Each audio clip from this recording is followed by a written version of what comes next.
Vermont, October 1923. The train's whistle echoed through the Millbrook Valley as Emma Clark pressed her face against the cold window glass, watching the industrial town emerge from the morning mist. Smoke billowed from the textile mill's towering chimney while workers hurried along cobblestone streets, beneath flickering gas lamps that had yet to surrender to the brightening dawn. Emma clutched the telegram in her gloved hand, rereading the promise of steady employment caring for the elderly Mrs. Whitmore at her grand estate. After the devastating scandal that had destroyed her nursing career in Boston, this remote position felt like salvation. She had no way of knowing that within hours, her carefully laid plans would crumble, forcing her to confront a terrifying ability she had spent years trying to forget. Before we jump back in, tell us where you're tuning in from, and if this story touches you, make sure you're subscribed, because tomorrow, I've saved something extra special for you. The locomotive shuddered to a halt at Millbrook Station, releasing a final burst of steam that momentarily obscured the platform in white vapor. Emma gathered her worn leather satchel and adjusted her navy traveling coat, purchased with the last of her savings for this fresh start. Through the dissipating steam, she could see the town stretching before her like something from a postcard, nestled between rolling hills that blazed with autumn colors. The maple trees that lined the streets had turned brilliant shades of gold and crimson, their leaves drifting down to carpet the walkways in nature's own celebration of the changing season.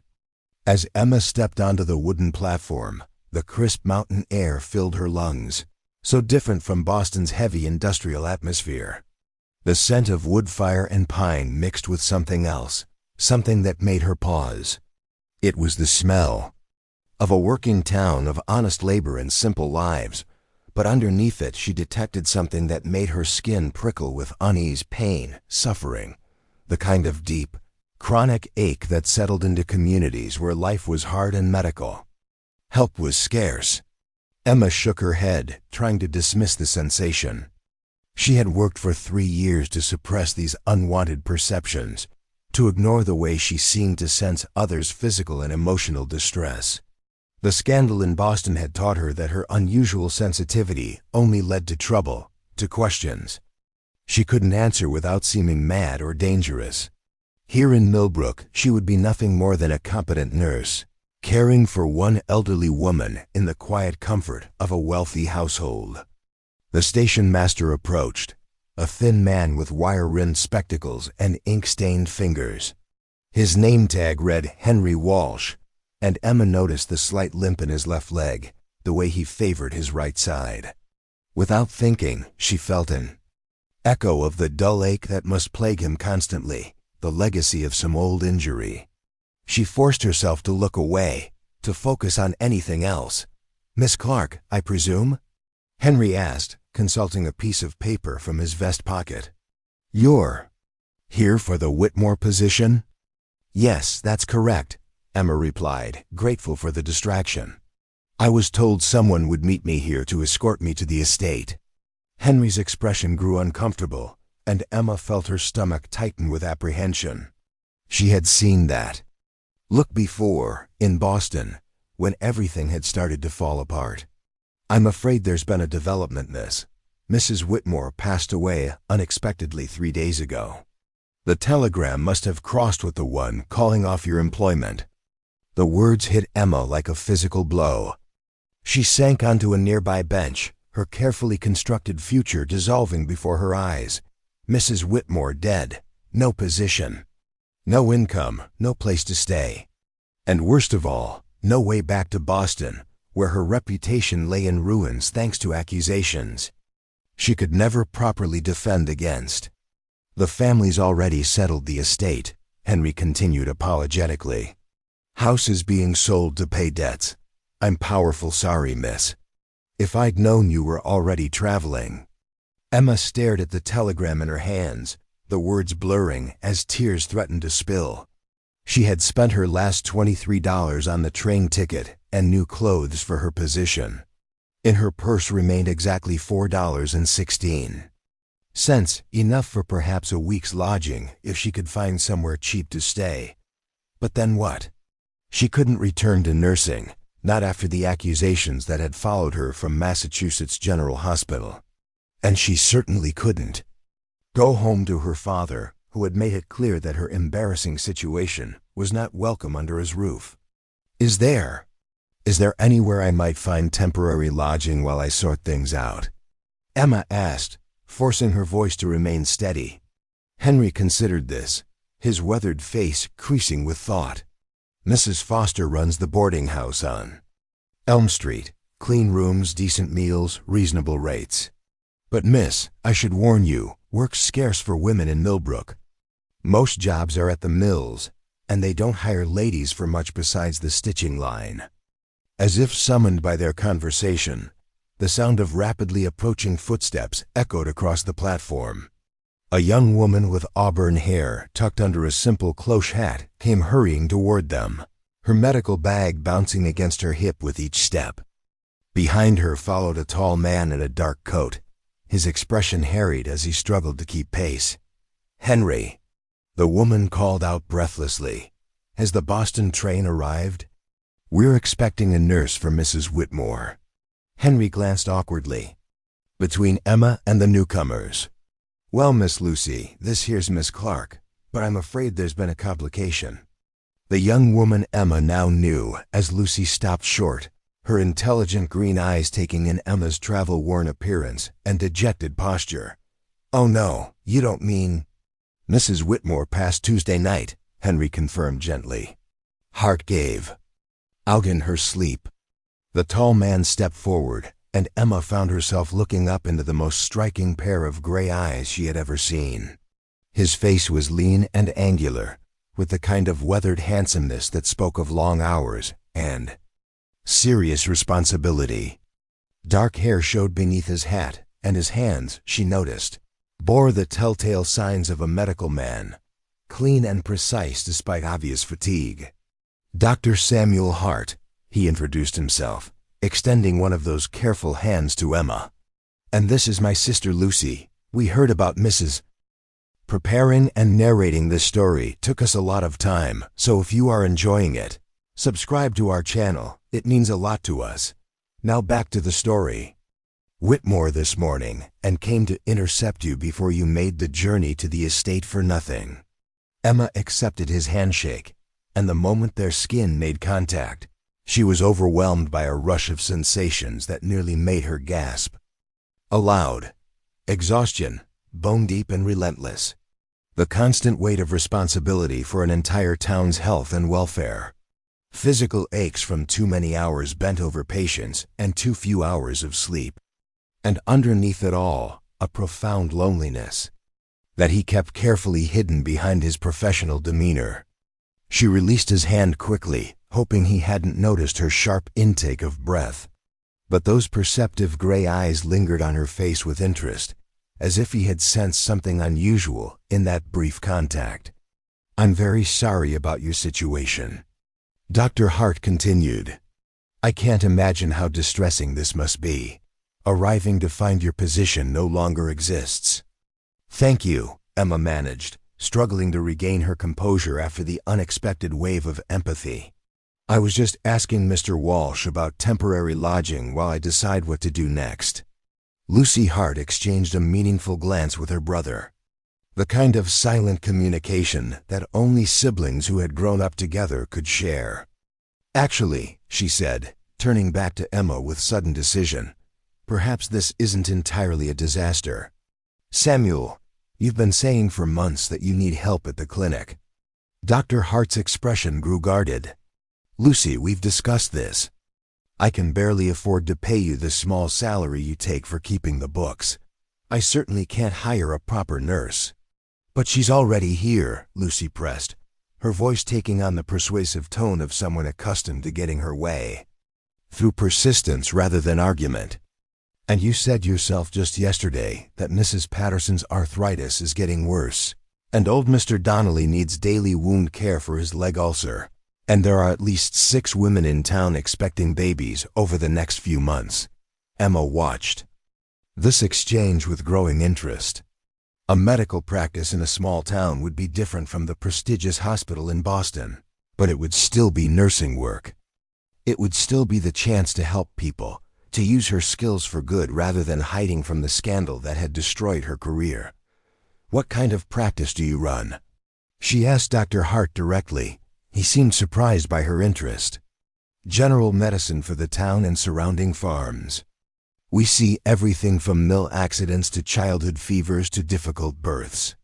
It's not glamorous work, and the pay is often in vegetables or services rather than currency." "I trained at Massachusetts General," Emma said, lifting her chin with quiet pride. "I can handle anything from surgical assistance to midwifery to general patient care." Dr. Hart's eyebrows rose. "Massachusetts General? That's an impressive credential. What brought you to apply for a private nursing position in Vermont?" The question Emma had been dreading. She felt her cheeks warm as she searched for a way to explain without revealing the full truth. "There was a disagreement about patient care methods. I felt it was time for a change of scenery."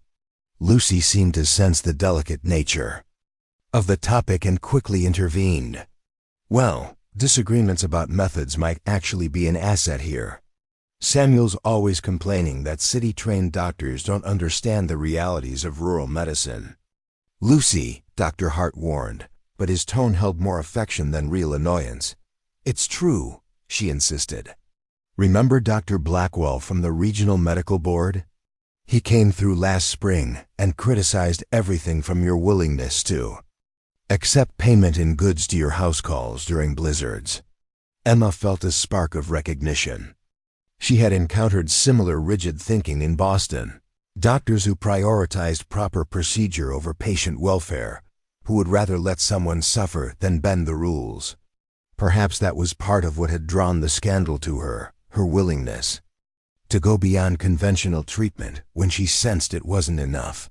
"I believe in doing whatever helps the patient," she said carefully, "even if it's not always what the textbooks recommend." Something in Dr. Hart's expression shifted, a subtle relaxation around his eyes. "That's a philosophy I can respect. The question is, are you prepared for the realities of small-town practice? We don't have the resources or equipment you'd be used to in Boston. Most of our patients can't afford standard fees. And winter here can be isolating, especially for someone accustomed to city life." Emma considered this honestly. The bustling anonymity of Boston had its advantages, but it had also allowed her to hide from her true nature, to suppress the empathetic abilities that seemed to make her both a better healer and a more vulnerable target for suspicion. Perhaps in a smaller community, where she could build genuine relationships with patients, those same abilities might be seen as gifts rather than dangerous oddities. "I'm not afraid of hard work or unconventional situations," she said finally. "And I have nowhere else to go." Dr. Hart studied her for a long moment, and Emma had the unsettling feeling that he could see more than she intended to reveal. "The position would be temporary at first," he said slowly. "Room and board plus a small salary, in exchange for general nursing duties and assistance with patient care. If it works out for both of us, we could discuss making it permanent." Hope fluttered in Emma's chest for the first time since receiving the devastating news about Mrs. Whitmore. "I would be very grateful for the opportunity." "Excellent." Lucy clapped her hands together with obvious delight.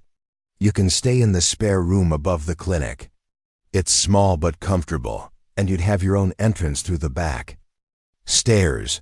Henry Walsh had been listening to this exchange with growing satisfaction. "Well, now that's worked out better than anyone could have hoped.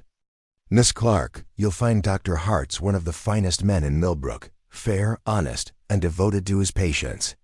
As they gathered Emma's luggage and prepared to leave the station, she caught Dr. Hart watching her with thoughtful gray eyes. "May I ask what specific experience you have with difficult cases?" he inquired. "Rural medicine can present some unusual challenges." Emma felt that familiar prickle of awareness, the sense that she was standing at the edge of a cliff, about to either fall or learn to fly. "I seem to have an intuition about what patients need," she said carefully. Sometimes I can sense things that aren't immediately obvious through conventional examination. Instead of the skepticism she expected, Dr. Hart nodded slowly. Instinct is invaluable in medicine. The best physicians I've known could sense things that couldn't be measured or quantified. As they walked through the streets of Millbrook toward the clinic, Emma found herself studying the town with new eyes. This wasn't just a temporary refuge anymore. It was potentially her new home. The buildings were a mix of sturdy brick construction and weathered wood, speaking of a community that had grown gradually over generations rather than springing up overnight. She noticed several people watching their small procession with curiosity, some nodding respectfully to Dr. Hart while casting speculative glances at Emma. Word travels fast in a small town, Lucy observed, following Emma's gaze. By supper time, everyone will know that Samuel has hired a new nurse from Boston. And what will they think of that? Emma asked. Mostly they'll be relieved, Dr. Hart answered honestly. I've been the only medical practitioner within 20 miles for the past 3 years, since old Dr. Morrison retired. People have been concerned about what would happen if I fell ill or had to leave town for any reason. They turned onto Main Street, and Emma got her first good look at the heart of Millbrook. The street was lined with practical businesses, a general store, a bakery, a small restaurant, and what appeared to be a combination post office and telegraph station. At the far end, she could see the imposing brick structure of the textile mill, its smokestacks reaching toward the cloudy sky like fingers grasping for something beyond reach. The mill employs about half the town, Dr. Hart explained, noticing her interest. Decent wages but dangerous work. I treat more industrial accidents than I care to count. As if summoned by his words, a commotion erupted from the direction of the mill. Shouts echoed between the buildings, and Emma could see people running toward the large brick structure. Dr. Hart immediately tensed, his hand moving instinctively toward the medical bag Lucy carried. Stay with the luggage, he told his sister tersely. Miss Clark, if you're truly ready to begin work, this might be your first case. Emma felt a familiar surge of adrenaline mixed with something else, a heightened awareness that made her skin tingle. Whatever was happening at the mill, someone was in pain, serious pain that called to something deep within her.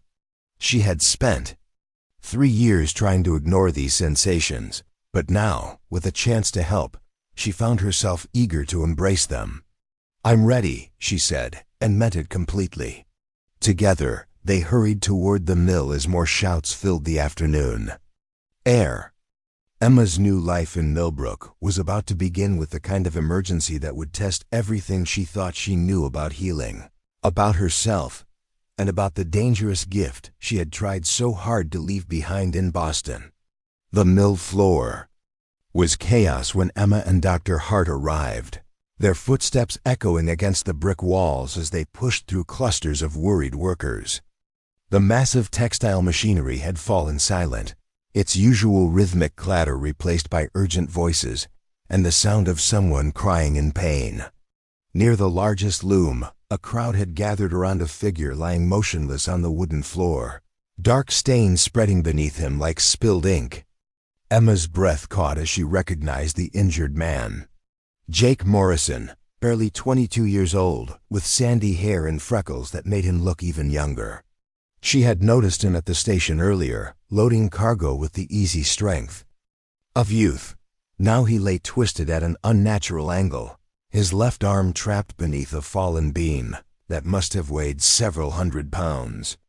The metallic scent of blood mixed with machine oil hung heavy in the air, and Emma could feel the waves of agony radiating from his broken body like heat from a furnace.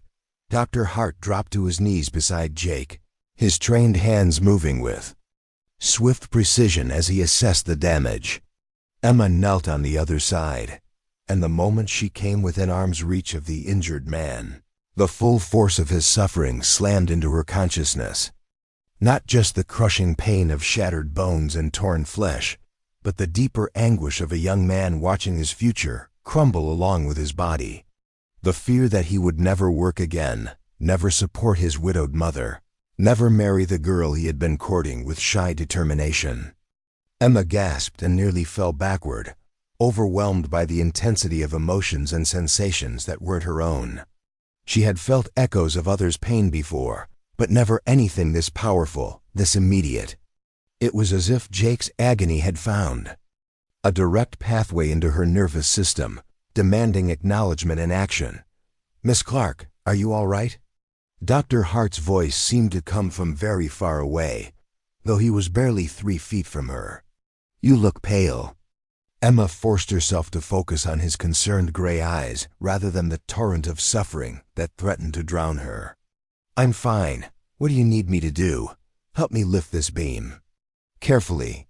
"His arm is badly crushed, and I'm afraid of what we'll find underneath." With the assistance of several mill workers, they managed to raise the heavy timber just enough to free Jake's mangled limb. The damage was severe, bone fragments visible through torn flesh, blood flowing freely from multiple wounds. Emma knew immediately that conventional treatment might not be enough to save the arm, let alone restore its function. "We need to get him to the clinic immediately," Dr. Hart said grimly. "I'll need to clean these wounds and assess whether the bone can be properly set. Miss Clark, I'll need you to help control the bleeding while I prepare for surgery." As they carefully transferred Jake to a makeshift stretcher, Emma noticed something that made her heart race with possibility and terror in equal measure. When her hands made direct contact with Jake's injured arm, his expression of agony seemed to ease slightly, his breathing becoming less labored. And in that same moment, Emma felt a strange warmth flowing from her palms into his damaged tissue, accompanied by a peculiar tingling sensation that ran up her arms and settled like a weight in her chest. She had felt something similar years ago, as a child, when she had found an injured bird with a broken wing. She had held the small creature, wishing desperately that she could take away its pain, and somehow, impossibly, she had. The bird had recovered completely, while Emma had spent 3 days in bed with a mysterious fever that no doctor could explain. Her father had dismissed it as coincidence, warning her never to speak of such foolishness again. But this was no coincidence. As Jake's pain diminished, Emma felt it settling into her own body like smoke filling an empty room. The crushing weight of his injuries, the sharp agony of torn muscles, the deep ache of fractured bones, all of it flowing into her as naturally as water finding its level.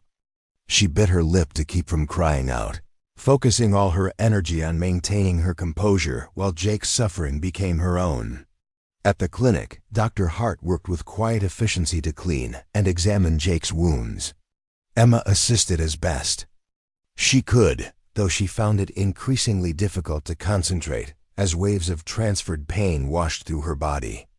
The strange warmth continued to flow from her hands whenever she touched Jake directly, and she began to understand with growing certainty that she was somehow drawing his pain into herself, allowing his body to begin healing in ways that defied medical explanation. "This is remarkable," Dr. Hart murmured as he examined Jake's arm under the clinic's bright electric lights. "The bleeding has slowed significantly, and the swelling is already beginning to reduce. I've never seen tissue respond this quickly to treatment." Emma said nothing, afraid that speaking would reveal the truth of what was happening. She could feel Jake's bones beginning to knit themselves back together, guided by some instinctive knowledge that seemed to flow through her hands into his damaged limb. But the cost was becoming almost unbearable. Her own arm throbbed with phantom pain, her breathing grew shallow, and a cold sweat beaded on her forehead despite the warmth of the clinic. "Miss Clark, you should sit down," Dr. Hart said, glancing up from his work with concern. "You've had a difficult day, and this kind of trauma can be overwhelming for someone not accustomed to emergency medicine." Emma wanted to protest that she had assisted with far worse cases in Boston, but the words wouldn't come. She was too focused on maintaining the flow of healing energy while managing the increasing burden of Jake's transferred pain.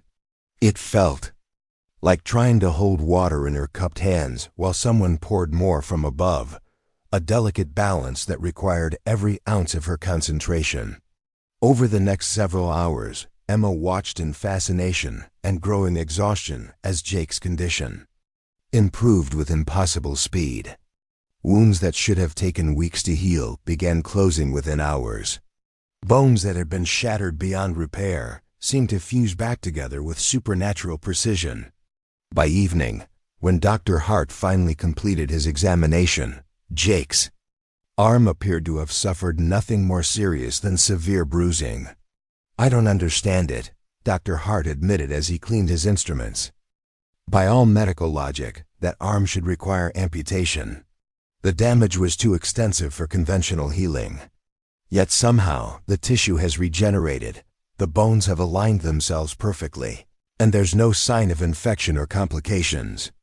Jake himself seemed equally bewildered by his recovery. "I remember the pain being unbearable," he said, flexing his fingers experimentally, like nothing I'd ever felt before. "But then Miss Clark was there, and somehow it started getting better. It's like she pulled the hurt right out of me." Emma felt Dr. Hart's penetrating gaze settle on her with new intensity. She tried to appear nonchalant, but the effort of concealing her abilities while managing Jake's transferred pain was taking its toll. Her vision swam slightly, and she had to grip the edge of the examination table to remain upright. "Miss Clark, I insist you rest," Dr. Hart said firmly. "Lucy has prepared your room upstairs, and you've done more than enough for your first day." Emma nodded gratefully, not trusting herself to speak, as she climbed the narrow stairs to her new quarters. Each step sending jolts of Jake's residual pain through her body. She wondered what she had gotten herself into. In Boston, she had been able to suppress her abilities, to ignore the suffering around her and function as a normal nurse. But something about Millbrook, about the desperate need she sensed in this community, seemed to be awakening powers she had spent years trying to forget. Her small room above the clinic was simply furnished but clean and comfortable. A narrow bed with a patchwork quilt, a chest of drawers, a small table by the window overlooking Main Street. Emma collapsed onto the bed fully clothed, too exhausted to even remove her shoes. Jake's pain was finally beginning to fade from her system, leaving behind a bone-deep weariness that felt like the aftermath of a high fever. She slept fitfully. That night, her dreams filled with images of suffering that seemed to call out for her touch. The mill workers with their chronic aches and untreated injuries. The pregnant women facing difficult births without proper medical support. The elderly residents whose bodies were failing them in small daily increments. All of them seemed to reach toward her in her dreams, begging for the relief that only she could provide. Emma woke before dawn feeling somewhat restored but deeply troubled. The success with Jake had proven that her abilities were real and potentially miraculous. But it had also shown her the personal cost of using them. If she continued to absorb others' pain, how long could her own body withstand the accumulated damage? And what would happen when Dr. Hart inevitably began asking questions she couldn't answer? She dressed quietly and made her way downstairs, to find Dr. Hart already at work in his office, reviewing patient files by lamplight. He looked up as she entered, his gray eyes studying her with the careful attention of a man trained to notice subtle signs of illness or distress. "You look better this morning," he observed. "I was concerned about you yesterday. The way you reacted to Jake's injuries was unusual for an experienced nurse." Emma felt her cheeks warm, but forced herself to meet his gaze steadily. "Sometimes. Certain cases affect me more than others. In Boston, I developed a reputation for being particularly empathetic with patients." "Empathetic," Dr. Hart repeated thoughtfully. "Is that what they called it?" The question hung in the air between them, loaded with implications that Emma wasn't ready to explore. She was saved from having to respond by a knock at the clinic's front door. Dr. Hart rose to answer it, admitting, a thin woman with prematurely gray hair and worried eyes. "Dr. Hart, I'm sorry to come so early, but it's my husband," the woman said breathlessly. "Thomas had another spell in the night. His heart, you know. He can barely catch his breath, and the pain in his chest is something fierce." Emma recognized the signs immediately. Heart failure, probably brought on by years of hard physical labor and insufficient medical care. She could sense the man's distress even from across the room, a heavy, labored sensation that made her own chest feel tight with sympathetic ache. "Of course, Mrs. Peterson. Let me gather my supplies," Dr. Hart said, already reaching for his medical bag. "Miss Clark, would you like to accompany me on your first house call?" Emma nodded, grateful for the distraction from her troubling thoughts. As they walked through the quiet streets of early morning Millbrook, Dr. Hart explained the challenges of treating chronic conditions in a community where many residents couldn't afford regular medical care. "Thomas Peterson worked in the mill for 30 years before his heart started failing," he said. "He's a proud man who doesn't like accepting charity, but his condition requires medication that costs more than his pension provides. I do what I can, but there are limits to what conventional medicine can accomplish without proper resources." They found Thomas Peterson in obvious distress, his weathered face gray with pain as he struggled to breathe in his small bedroom. His wife hovered anxiously nearby, her hands twisting a damp cloth as she watched her husband suffer. Emma could feel the man's agony radiating outward like ripples from a stone dropped in still water, the crushing weight of his failing heart, the desperate fight for each labored breath. Dr. Hart began his examination with practiced efficiency, listening to Thomas's irregular heartbeat and checking his pulse. "The arrhythmia is worse than last time," he murmured to Emma, "and there's significant fluid retention. I can provide some temporary relief, but without stronger medications." Emma found herself moving closer to the bed, drawn by an instinct she was still learning to trust. When she placed her hand gently on Thomas's chest, ostensibly to help position him for Dr. Hart's examination, she felt the now familiar warmth flowing from her palms into his struggling heart. The sensation was different from what she had experienced with Jake's physical injuries, more subtle but equally profound. Instead of sharp pain, she absorbed the heavy, suffocating pressure of cardiac distress, the exhaustion of a muscle that had worked too hard for too long. Within minutes, Thomas's breathing began to ease, his color improving as his heart found a steadier rhythm. Emma felt the strain settling into her own chest, a weight that made her want to gasp for air, but she maintained her composure as Dr. Hart completed his examination. "This is extraordinary," Dr. Hart said quietly. "His heart rate has stabilized, and the irregular rhythm has almost completely resolved. Thomas, how are you feeling?" "Better," Thomas admitted with surprise. "The pain in my chest has lessened considerably, and I can breathe easier than I have in weeks." Mrs. Peterson clasped Emma's free hand gratefully. "Oh, bless you both. I was so frightened. Thomas hasn't had a good day in months." As they prepared to leave, Dr. Hart pulled Emma aside with a puzzled expression. "I need to ask you something, and I want you to answer honestly. Have you had any special training in cardiac care? Some technique for stabilizing heart patients that I'm not familiar with?" Emma felt trapped between truth and deception, acutely, aware that her answer could determine whether she was allowed to continue helping people or forced to flee yet another community. "I seem to have an intuitive understanding of what patients need," she said carefully. "Sometimes I can sense things that help guide treatment." Dr. Hart studied her for a long moment, his gray eyes unreadable. "Intuition is valuable in medicine," he said finally. "But what I observed this morning went beyond intuition. Thomas Peterson's condition improved in ways that conventional medicine can't explain." They walked back to the clinic in thoughtful silence, Emma's mind racing with possibilities and fears. How long could she continue helping people while hiding the true nature of her abilities? And what would happen when Dr. Hart's scientific training demanded explanations? She couldn't provide without revealing secrets that had already destroyed her life once before. The answer came sooner than she expected. As they turned onto Main Street, they encountered Lucy Hart hurrying toward them with obvious urgency. Her usual cheerful demeanor was replaced by worry, and Emma could sense anxiety radiating from her, like heat from a fever. "Samuel, thank goodness you're back," Lucy called out. "There's been another accident at the mill. 3 workers injured this time, and one of them is in very bad condition. They're bringing them to the clinic now."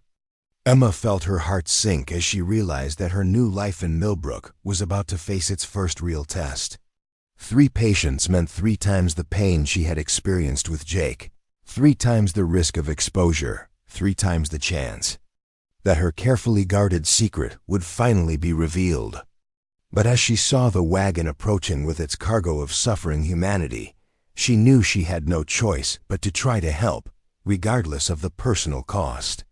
The next few hours would determine whether Emma Clark could build a new life as a healer in this small Vermont town, or whether her dangerous gift would once again destroy everything she had dared to hope for.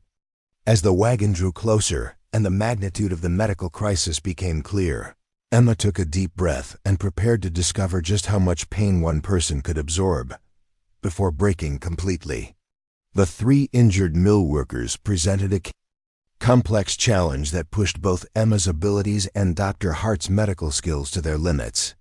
The first patient, a middle-aged man named Robert Chun, had suffered severe burns on his hands and forearms when a steam pipe had burst.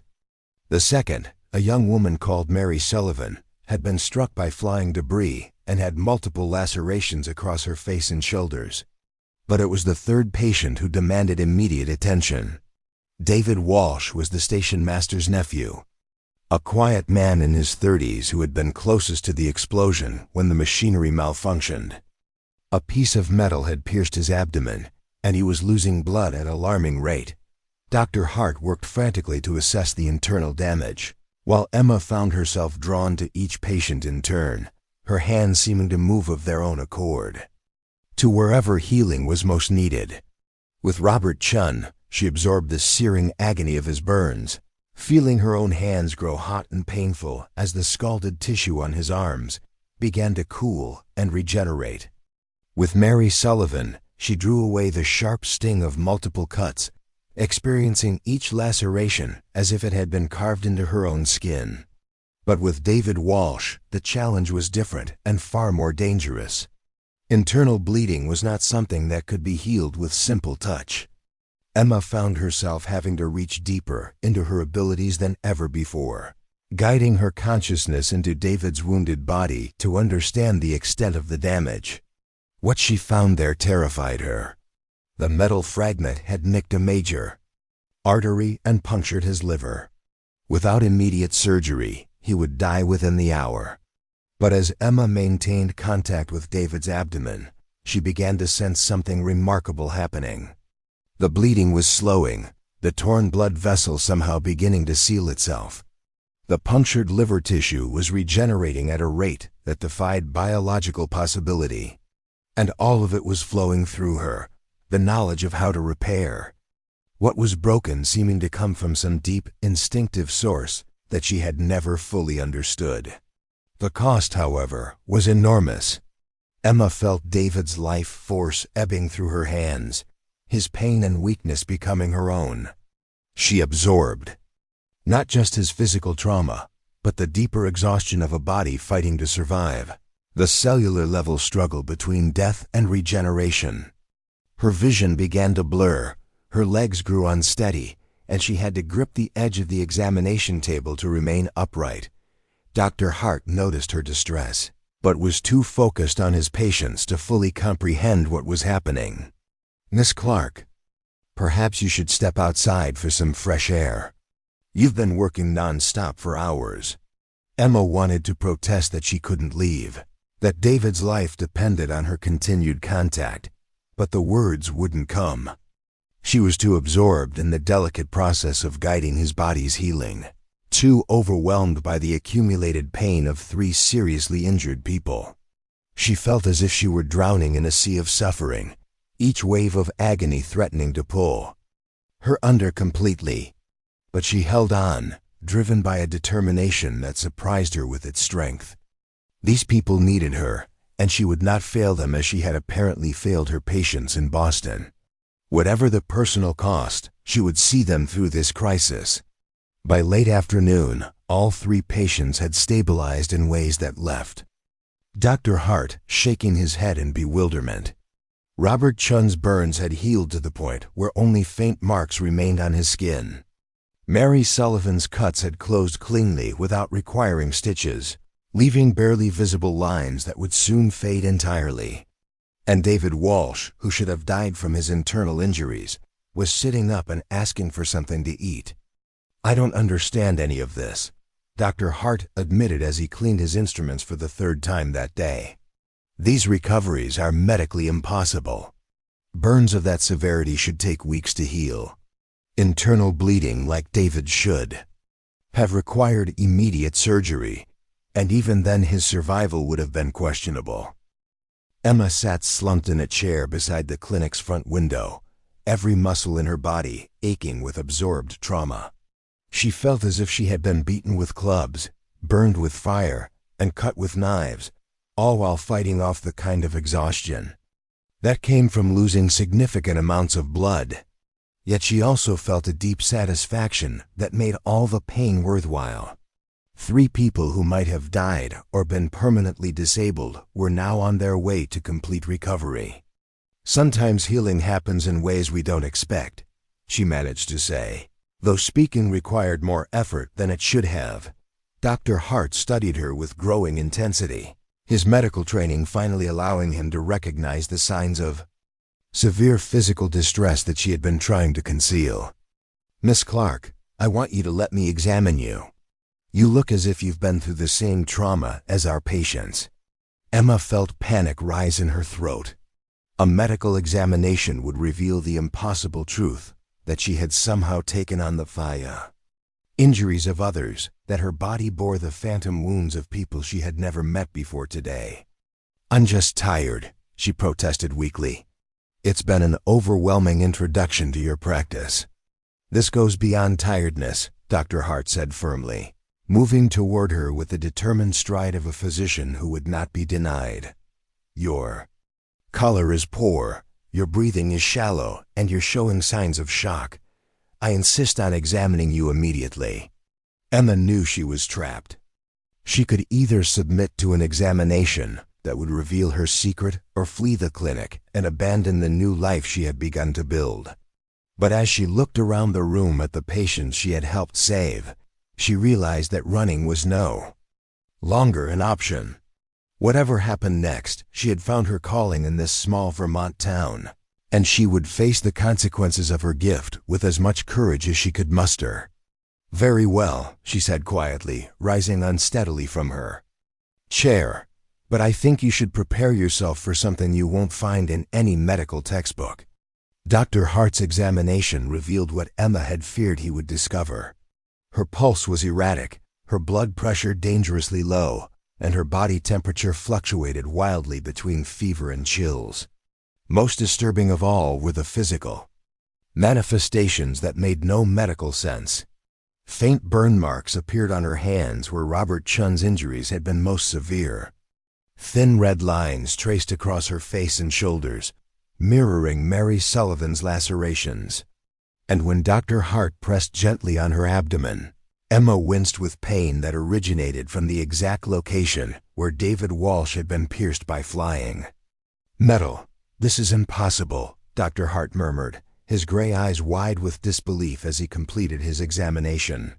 "Your body is showing symptoms consistent with all 3 injuries we treated today, yet you were never physically harmed. The burn patterns on your hands match Robert's exactly, down to the smallest detail." Emma sat on the examination table, her simple dress wrinkled and stained from the day's emergencies, feeling more vulnerable than she ever had in her life. The secret she had guarded so carefully was finally exposed, laid bare under Dr. Hart's clinical scrutiny. There was no explanation she could offer, that would sound rational to a man trained in the rigid principles of modern medicine. "I know how it must appear," she said quietly, her voice barely above a whisper. "You probably think I'm suffering from some form of hysteria, or perhaps that I've inflicted these marks on myself for attention. Actually, I don't think either of those things," Dr. Hart replied, surprising her with his measured tone. "I've been practicing medicine for over 10 years, and I've learned to trust what I observe, even when it challenges everything I was taught in medical school. What I observed today was 3 patients recovering from life-threatening injuries at a rate that defies biological possibility, while you simultaneously develop symptoms identical to their trauma." He moved to his desk and opened a leather-bound journal, its pages filled with careful notes in his precise handwriting. "I've been documenting unusual cases for years," he continued. "Instances where conventional medicine couldn't explain. Patient outcomes where healing occurred through means that science hasn't yet learned to understand. Your presence here seems to be connected to a pattern I've been observing." Emma felt a flicker of hope mixed with continued apprehension. "You don't think I'm insane?" "I think you have an ability that medical science hasn't acknowledged yet," Dr. Hart said carefully. "The question is whether you understand how it works, and whether you can control it safely." Emma considered how much truth she was prepared to reveal. The scandal in Boston had taught her the dangers of trusting colleagues with information they might use against her. But something in Dr. Hart's steady gaze suggested a mind more open to possibilities than most. "I seem to be able to absorb others' pain and suffering," she admitted. "Not just the physical sensations, but the actual trauma itself. When I touch someone who's injured or ill, their pain flows into me, and somehow their body begins healing more effectively." Dr. Hart nodded. Slowly, as if this confirmation aligned with theories he had already begun forming. "And the cost to you?" "I experience everything they would have suffered," Emma replied honestly. "The burns, the cuts, the internal bleeding, all of it becomes real in my body for a time. Usually it fades after several hours or days, but with severe injuries like today's, the effects can last much longer." "That explains your current condition," Dr. Hart said, making additional notes in his journal. "You're essentially recovering from 3 major medical traumas simultaneously. It's remarkable that you're conscious, let alone coherent." Emma felt tears prick at her eyes, whether from relief at finally being believed or from the accumulated stress of the day, she couldn't say. "In Boston, when similar things happened, the other doctors accused me of using unnatural methods, of practicing some form of witchcraft. They said I was dangerous to patients and had me dismissed from the hospital." "What exactly happened in Boston?" Emma took a shaky breath, remembering the events that had destroyed her previous life. There was a young boy, Timothy Fletcher, who had been brought in with tuberculosis.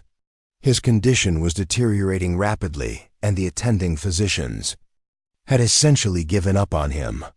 I was assigned to his care during the night shift, and when I saw how much he was suffering—" She paused, reliving the moment when she had first consciously chosen to use her abilities rather than simply enduring them. "I placed my hands on his chest and drew the disease into myself. The fever, the difficulty breathing, the infection in his lungs, all of it transferred to me over the course of several hours. By morning, Timothy was breathing normally and his fever had broken completely." "And you?" "I spent 2 weeks in the hospital with what the doctors diagnosed as acute tuberculosis, though they couldn't understand how I had contracted it so suddenly or why it responded so quickly to treatment." Emma's voice grew bitter with remembered injustice. When Timothy made a full recovery with no apparent medical intervention, questions began being asked. Other patients I had cared for were reviewed, and a pattern emerged of impossible recoveries occurring under my watch. Dr. Hart leaned forward, his expression intent with professional interest. "How many cases were there?" "Dozens over the course of 3 years. A woman with pneumonia who recovered overnight after I had worked with her. A man with a gangrenous leg who avoided amputation when the infection mysteriously cleared. Children with scarlet fever who were playing in the wards within days of arriving near death. Emma met his eyes directly. Every time I absorbed their illness or injury, and every time they healed far more quickly than medical science said was possible. And the hospital administration's response? They accused me of falsifying medical records, of using experimental treatments without authorization, of potentially harming patients through unproven methods. Emma's hands clenched into fists as she remembered the humiliation of the inquiry. The head of the medical board, Dr. Pemberton, suggested that I was either delusional or deliberately deceiving colleagues about my methods. When I couldn't provide a satisfactory explanation for the recoveries, I was dismissed for unprofessional conduct. Dr. Hart was quiet for several moments, absorbing the implications of her story. Finally, he asked, "Have you always had this ability?" "Since childhood, though I didn't understand what was happening at first. I remember being about 8 years old when our neighbor's dog was hit by a carriage. The poor animal was lying in the street with a broken leg, whimpering in pain. I knelt beside it and somehow knew that I could help, that I could take the hurt away." Emma smiled sadly at the memory. "The dog recovered completely, but I spent 3 days with a fever and a leg that ached terribly despite having no visible injury." "How did your family react?" "My father was a practical man who didn't believe in anything that couldn't be measured or explained through conventional means. He told me never to speak of such nonsense again, that proper young ladies didn't indulge in flights of fancy." Emma's voice carried years of suppressed hurt. "I learned to hide the ability, to ignore the suffering I sensed around me, to function as normally as possible despite feeling everyone's pain as if it were my own." Dr. Hart rose from his chair and moved to the window overlooking Main Street, where the last rays of autumn sunlight were painting the buildings in shades of gold and amber. "Emma," he said, using her first name for the first time, "what you've described isn't a curse or a delusion. It's a gift that could revolutionize how we understand healing itself." Emma felt her heart skip with unexpected hope. "You truly believe that?" "I believe that medical science is still in its infancy," Dr. Hart replied, turning back to face her. "We're only beginning to understand the connections between mind and body, between emotional state and physical health. Your ability suggests possibilities that could help countless people, if it can be properly understood and safely applied. But the risks are significant, yes. What you did today, taking on the trauma of 3 seriously injured patients simultaneously, could have killed you. We need to find ways to help you manage the ability more safely, to understand its limits and develop protocols for its use." Emma stared at him in amazement. In all her years of struggling with her gift, no one had ever suggested that it might be something valuable rather than shameful, something that could be studied and improved rather than hidden and suppressed. "You would want to work with me? To help me understand this better? I would consider it one of the greatest privileges of my medical career," Dr. Hart said solemnly. "But only if you're willing to trust me, to be completely honest about your experiences and limitations. This kind of research would require absolute transparency between us." Emma felt a weight lifting from her shoulders that she hadn't realized she had been carrying. For the first time since childhood, someone was offering to help her explore her abilities rather than demanding that she suppress them. "I'm willing to try, but I should warn you that the ability seems to have a mind of its own sometimes. I don't always have conscious control over when or how it manifests." "That's valuable information in itself," Dr. Hart said, returning to his desk to make more notes. "We'll need to document everything carefully, look for patterns that might help us understand the underlying mechanisms." Over the following weeks, Emma settled into a routine that felt more natural and fulfilling than anything she had experienced in Boston. Her days began early, assisting Dr. Hart with regular patient consultations and learning the specific medical needs of Millbrook's residents. The townspeople gradually accepted her presence, initially with the cautious reserve typical of small communities toward outsiders, but with growing warmth as word spread of her exceptional skills as a nurse. Emma was careful to use her abilities sparingly and discreetly, absorbing minor ailments and pains when she could do so without drawing attention, while reserving her more dramatic interventions for cases where conventional treatment wasn't sufficient. Dr. Hart proved to be an invaluable partner in this process, providing cover for the more remarkable recoveries by emphasizing conventional aspects of treatment while privately documenting the patterns he observed in Emma's work. They developed a system of subtle signals that allowed Emma to indicate when she was using her abilities, so that Dr. Hart could monitor her condition and ensure she didn't overextend herself as she had on that first chaotic day. He also began teaching her more advanced medical techniques, recognizing that her intuitive understanding of illness and injury made her capable of learning complex procedures with remarkable speed. "Your diagnostic abilities are extraordinary," he told her one morning as they reviewed the previous day's cases. "You identified Mrs. Henderson's heart murmur before I had even finished my examination, and you knew that young Peter Collins had appendicitis despite his relatively mild symptoms." Emma looked up from the patient files she had been organizing, a task that had become one of her regular responsibilities. "I can sense the distress in their bodies, the places where something isn't functioning properly. It's like hearing discord in a piece of music, except the music is made of heartbeats and breathing and blood flow." Dr. Hart shook his head in wonder.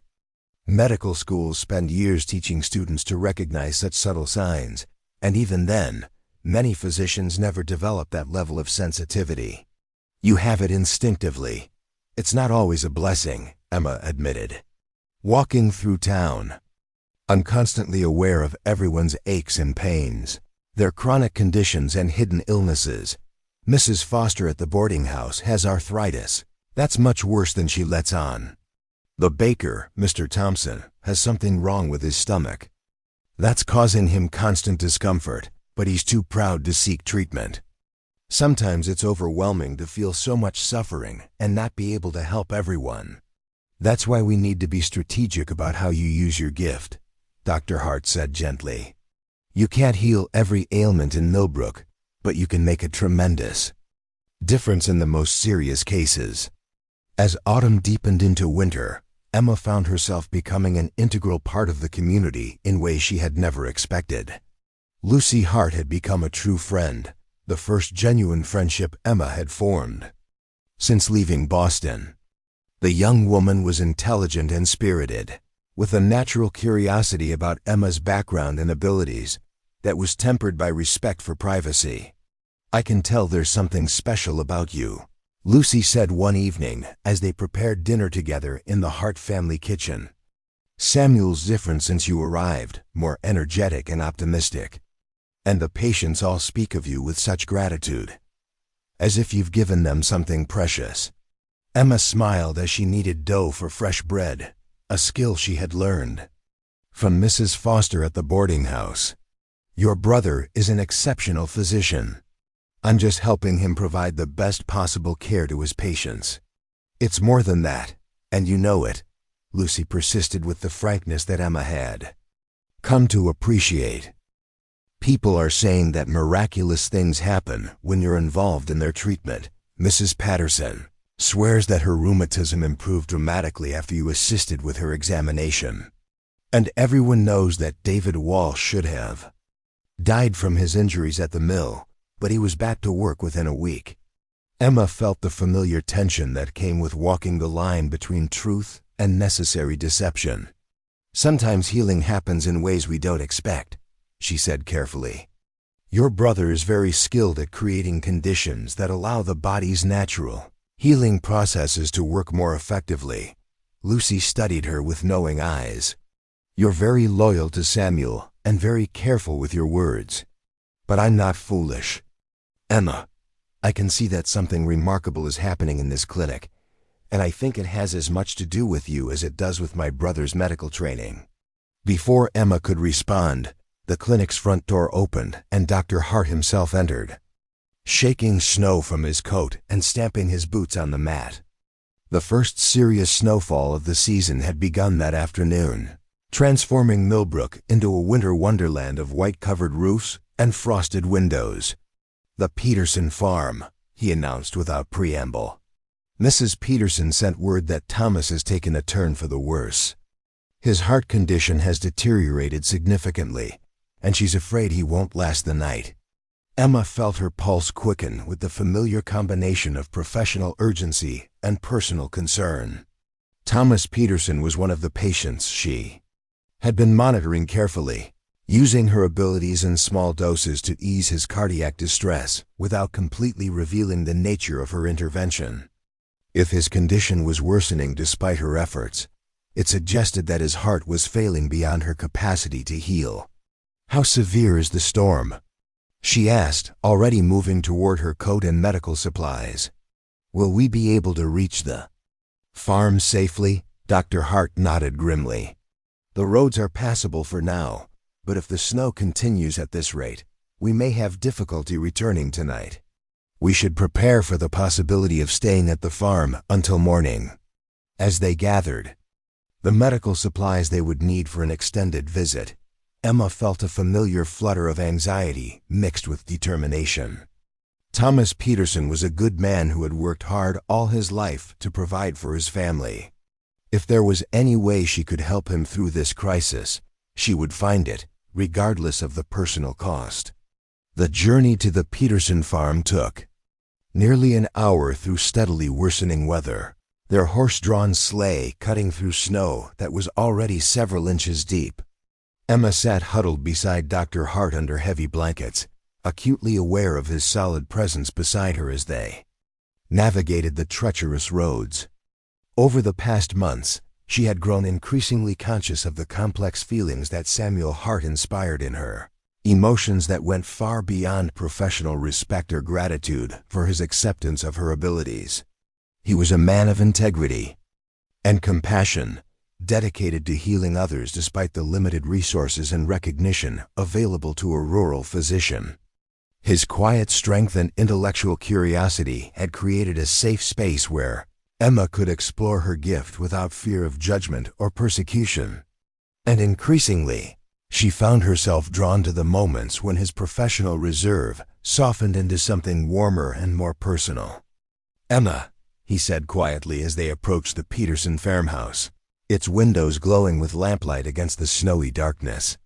"I want you to know that whatever happens tonight, I'm grateful for everything you've brought to this practice, to this community. You've made a difference in more lives than you realize." Emma felt warmth spread through her chest at his words, a sensation entirely unrelated to her healing abilities. "Thank you, Samuel. That means more to me than you know." They found Thomas Peterson in grave condition, his breathing labored and his color an alarming shade of gray. Mrs. Peterson met them at the door with tears streaming down her weathered cheeks, her hands trembling as she led them to the bedroom where her husband lay struggling for each breath. "He's been getting worse all day," she whispered. "The pain in his chest is terrible, and he can barely speak. I'm so frightened, Dr. Hart. I can't lose him, not now." Emma moved immediately to Thomas's bedside, her hands hovering over his chest. As she assessed the severity of his condition through her unique senses, what she felt there made her heart sink with dismay. His cardiac muscle was failing rapidly, the electrical impulses that controlled his heartbeat becoming increasingly erratic. Without intervention, he would indeed die within hours. But as Emma prepared to channel her healing energy into Thomas's failing heart, she realized that this case would require more of her abilities than she had ever attempted before. The kind of cardiac regeneration needed to save his life would demand that she absorb not just his immediate pain, but the accumulated damage of years of heart disease. The risk to her own health would be enormous, possibly fatal. Emma glanced at Dr. Hart, seeing her own understanding reflected in his gray eyes.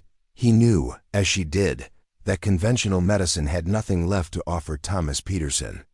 If she chose to use her abilities to their fullest extent, she might save a life, but she might also destroy her own in the process. The choice, ultimately, was hers to make. Emma placed her hands directly over Thomas Peterson's heart, feeling the erratic flutter of muscle fibers that had grown weak from decades of hard labor and insufficient care. The decision she faced was perhaps the most consequential of her life, but as she looked into Mrs. Peterson's desperate eyes and felt the weight of a community that had come to depend on her healing touch, she knew there was really no choice at all. "Samuel, I need you to monitor my vital signs while I work," she said quietly, her voice steady despite the magnitude of what she was about to attempt. "If my condition becomes too unstable, you must pull me away from Thomas, even if it means his death. Promise me." Dr. Hart's gray eyes reflected understanding and deep concern. "Emma, the risk to you is enormous. What you're contemplating could kill you both. And if I do nothing, Thomas dies within the hour," Emma replied, already feeling the familiar warmth beginning to build in her palms. "I've hidden from this gift for too long, Samuel. I came to Millbrook to find a new life, and I've discovered that my purpose here is to heal, regardless of the personal cost." She closed her eyes and allowed her consciousness to merge with Thomas's failing cardiovascular system. What she encountered there was decades of accumulated damage that conventional medicine could never repair. Scarred tissue from old heart attacks, arteries narrowed by cholesterol and age, electrical pathways disrupted by chronic stress and overwork. To heal all of it would require her to absorb not just his current crisis, but the entire history of his cardiac decline. The pain that flooded into Emma's body was unlike anything she had ever experienced. It began as a crushing weight in her chest, as if someone had placed a boulder on her ribcage and was slowly increasing the pressure. Then came the sharp stabbing sensations of arterial spasms, followed by the terrifying irregular rhythm of a heart that couldn't decide whether to race or stop entirely. Emma felt her own heartbeat becoming erratic as Thomas's condition transferred into her system. Her breathing grew shallow, her vision blurred, and cold sweat beaded on her forehead, despite the warmth of the farmhouse bedroom. But even as her body absorbed the full impact of Thomas's heart disease, she could sense his condition beginning to stabilize. "His pulse is strengthening," Dr. Hart reported, his professional voice masking personal anxiety as he monitored both patients simultaneously. "The arrhythmia is resolving and his color is improving." Mrs. Peterson knelt beside the bed, clutching her husband's hand as she watched the miraculous transformation taking place before her eyes. "Thomas, can you hear me? How do you feel?" "Better," Thomas whispered, his voice stronger than it had been in months. "The pain in my chest is fading. I can breathe without feeling like I'm drowning." Emma maintained her connection with Thomas's heart for another hour, guiding the regeneration of damaged tissue and the restoration of healthy cardiac rhythm. She felt arteries widening, scar tissue dissolving, electrical pathways reestablishing their proper connections. It was the most complex healing she had ever attempted, requiring not just the absorption of pain but the active reconstruction of an organ system. The toll on her own body was devastating. Emma experienced every symptom of advanced heart disease compressed into a few hours of intense suffering. Her chest felt as if it were being crushed in a vice. Her left arm ached with the characteristic pain of cardiac distress, and her heart skipped and fluttered with dangerous irregularity. Several times, Dr. Hart had to steady her as waves of weakness threatened to overwhelm her consciousness. "Emma, your pulse is becoming dangerously unstable," he warned, his hand on her wrist, monitoring the rapid fluctuations in her heart rate. "I think you need to stop now, before the damage to your system becomes irreversible." "Almost finished," Emma gasped, sweat streaming down her face as she guided the final phases of Thomas's cardiac regeneration. "His heart is accepting the new tissue integration. Just a few more minutes." When she finally released her connection with Thomas Peterson, Emma collapsed sideways on the bed, her body limp with exhaustion and her heart racing with dangerous arrhythmia. Dr. Hart immediately began his own examination, checking her pulse and listening to her chest with deep concern etched across his features. "Your heart sounds like it's been through decades of disease and recovery in the space of 2 hours," he said grimly. "The strain you've placed on your cardiovascular system is enormous." But even as Dr. Hart spoke, Emma could feel her body beginning its own healing process. The transferred heart disease was already starting to fade from her system, the phantom symptoms gradually diminishing as her natural resilience reasserted itself. It was a phenomenon she had observed before, but never fully understood. The way her body seemed capable of processing and eliminating absorbed ailments more rapidly than would be medically possible. "I'll recover," she said weakly, managing a small smile despite her exhaustion. "I always do. The question is, how is Thomas?" Dr. Hart turned his attention to their patient, conducting a thorough examination that revealed the extent of the miraculous healing that had taken place. Thomas Peterson's heart now beat with the strong, steady rhythm of a man 20 years younger. His breathing was deep and unlabored. His color had returned to healthy pink, and when Dr. Hart listened to his chest with his stethoscope, he found none of the irregular sounds that had characterized advanced heart failure. "This is medically impossible," Dr. Hart murmured, shaking his head in amazement. "Thomas, your heart sounds completely healthy. Not improved, not stabilized, but actually regenerated to a condition I haven't observed in you for years." Thomas sat up in bed with an ease that would have been unthinkable hours earlier. "I feel like a new man, Dr. Hart. The constant tiredness, the shortness of breath, the chest pain that's plagued me for so long, it's all gone." Mrs. Peterson wept with relief and gratitude, her hands pressed to her mouth as she witnessed her husband's transformation. "Miss Clark, what you've done for us, for our family, there are no words to express our thankfulness." Emma accepted their gratitude with quiet dignity, though she was still too weak to sit up without Dr. Hart's support. The healing had drained her more completely than any previous use of her abilities, leaving her feeling as if she had run a marathon while fighting off a severe illness. But the satisfaction of seeing Thomas Peterson restored to health made every moment of suffering worthwhile. The snow continued to fall throughout the night, making the return journey to Millbrook impossible until morning. Emma spent the night in the Petersons' guest room, with Dr. Hart maintaining a careful medical vigil to ensure that her recovery proceeded normally. By dawn, her condition had stabilized enough for travel, though she remained weak and pale from the ordeal. News of Thomas Peterson's miraculous recovery spread through Millbrook like wildfire, carried by neighbors who had expected to attend a funeral and instead witnessed what many described as a divine intervention. The story grew with each telling until Emma found herself the subject of speculation that ranged from medical genius to spiritual healer to something approaching sainthood. "People are saying you perform miracles," Lucy Hart informed her a few days later as Emma gradually resumed her duties at the clinic. "Mrs. Henderson told me that you touched her arthritic hands yesterday, and the pain vanished completely. Mr. Thompson claims that his stomach troubles disappeared after you helped him at the bakery." Emma sighed as she organized medical supplies, a task that had become therapeutic in its routine simplicity. "I've been trying to be more careful about using my abilities conspicuously, but sometimes when I see people suffering, you can't help yourself," Dr. Hart finished, entering the clinic's main room with his morning coffee. "It's your nature to heal, Emma. Asking you to ignore others' pain would be like asking a doctor to ignore the Hippocratic Oath." Over the following weeks, Emma found herself struggling with the growing expectations of Millbrook's residents. Word of her healing abilities had spread beyond the town to surrounding communities, bringing a steady stream of desperate people seeking miraculous cures for conditions that conventional medicine couldn't address.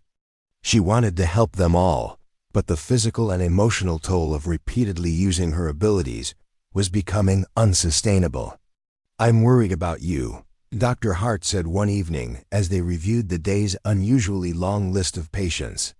"You're taking on too much, absorbing too much pain and illness. Your body needs time to process what you've already absorbed before you take on additional burdens." Emma looked up from the patient files spread across her desk, noting the concern in his gray eyes and the way his hand lingered near hers, as if he wanted to offer comfort, but wasn't sure of his welcome. Their relationship had evolved over the months into something that transcended professional partnership, though neither had spoken directly of the deeper feelings that seemed to grow stronger with each shared case. "There's a woman coming tomorrow. From 3 towns away," Emma said quietly. "Her daughter has consumption, advanced stages. The local doctors have given up hope, but the mother heard about Thomas Peterson's recovery and believes I might be able to help." Dr. Hart leaned back in his chair, his expression thoughtful. "Tuberculosis is different from heart disease, Emma.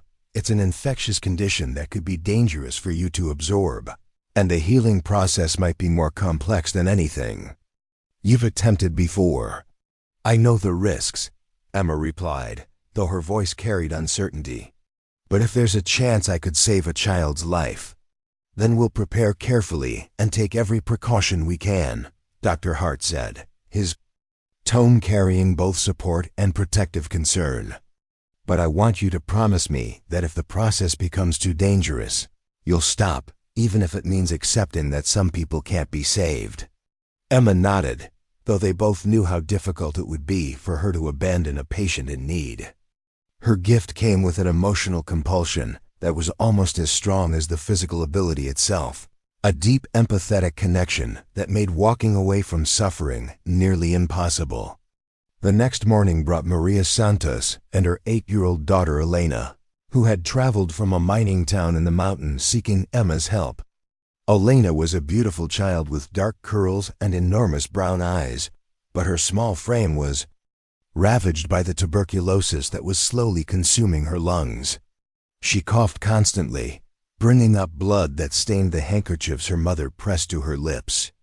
Emma's heart broke as she examined the little girl, feeling the disease burning through Elena's respiratory system like a slow fire. The infection was advanced, having spread throughout both lungs and begun affecting other organs. Conventional treatment had failed, and without intervention, Elena would die within weeks. "Please, Miss Clark," Maria Santos begged, tears streaming down her weathered cheeks. "I've heard the stories of the miracles you perform. Elena is all I have left in this world. Her father died in a mine collapse last year, and now I'm losing her too. If there's anything you can do." Emma looked into Elena's trusting brown eyes and saw not just a dying child, but the innocence and potential that tuberculosis would steal from the world. She had healed heart disease, mended broken bones, cured infections, but she had never attempted to draw a systemic illness like consumption into her own body. The risks were enormous, potentially fatal, but the alternative was watching the child die when she might have the power to save her. "Dr. Hart, I need you to quarantine Elena and her mother in the isolation room," Emma said with quiet determination. "And prepare a second quarantine space for me. If I absorb tuberculosis, I'll need to be completely isolated until the disease runs its course through my system."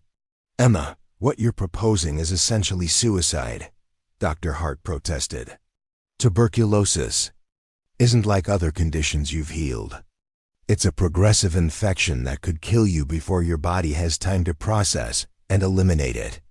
"Then that's a risk I'll have to take," Emma replied, already moving toward the isolation room where Elena waited.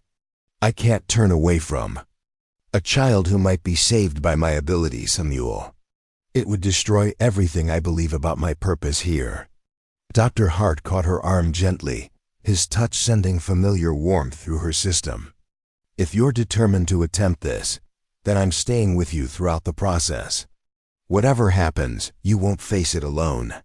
Emma felt tears prick her eyes at his words, recognizing the depth of feeling behind his professional concern. "Samuel, if I absorb tuberculosis, I could infect you as well. You can't risk your life and the welfare of your other patients for my sake. My place is beside you, he said simply. As your medical partner and as... He paused, seeming to gather courage for words that had remained unspoken between them. As someone who cares deeply about your welfare, beyond professional obligation. Emma's heart quickened at this partial declaration, the first acknowledgement of feelings that had been building between them for months. Samuel, after this is over, he interrupted gently. When you're safe and Elena is healed, we'll talk about what's growing between us.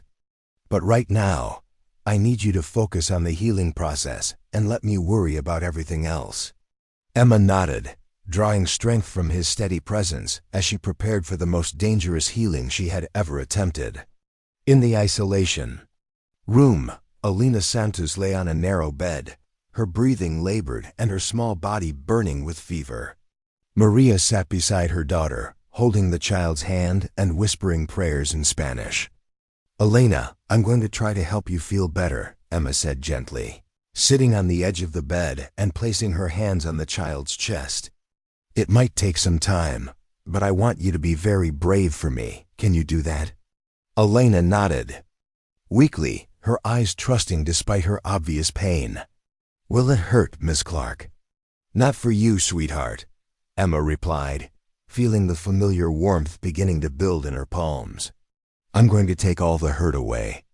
Emma closed her eyes and opened her consciousness to Elena's diseased lungs, feeling the full horror of advanced tuberculosis flooding into her awareness.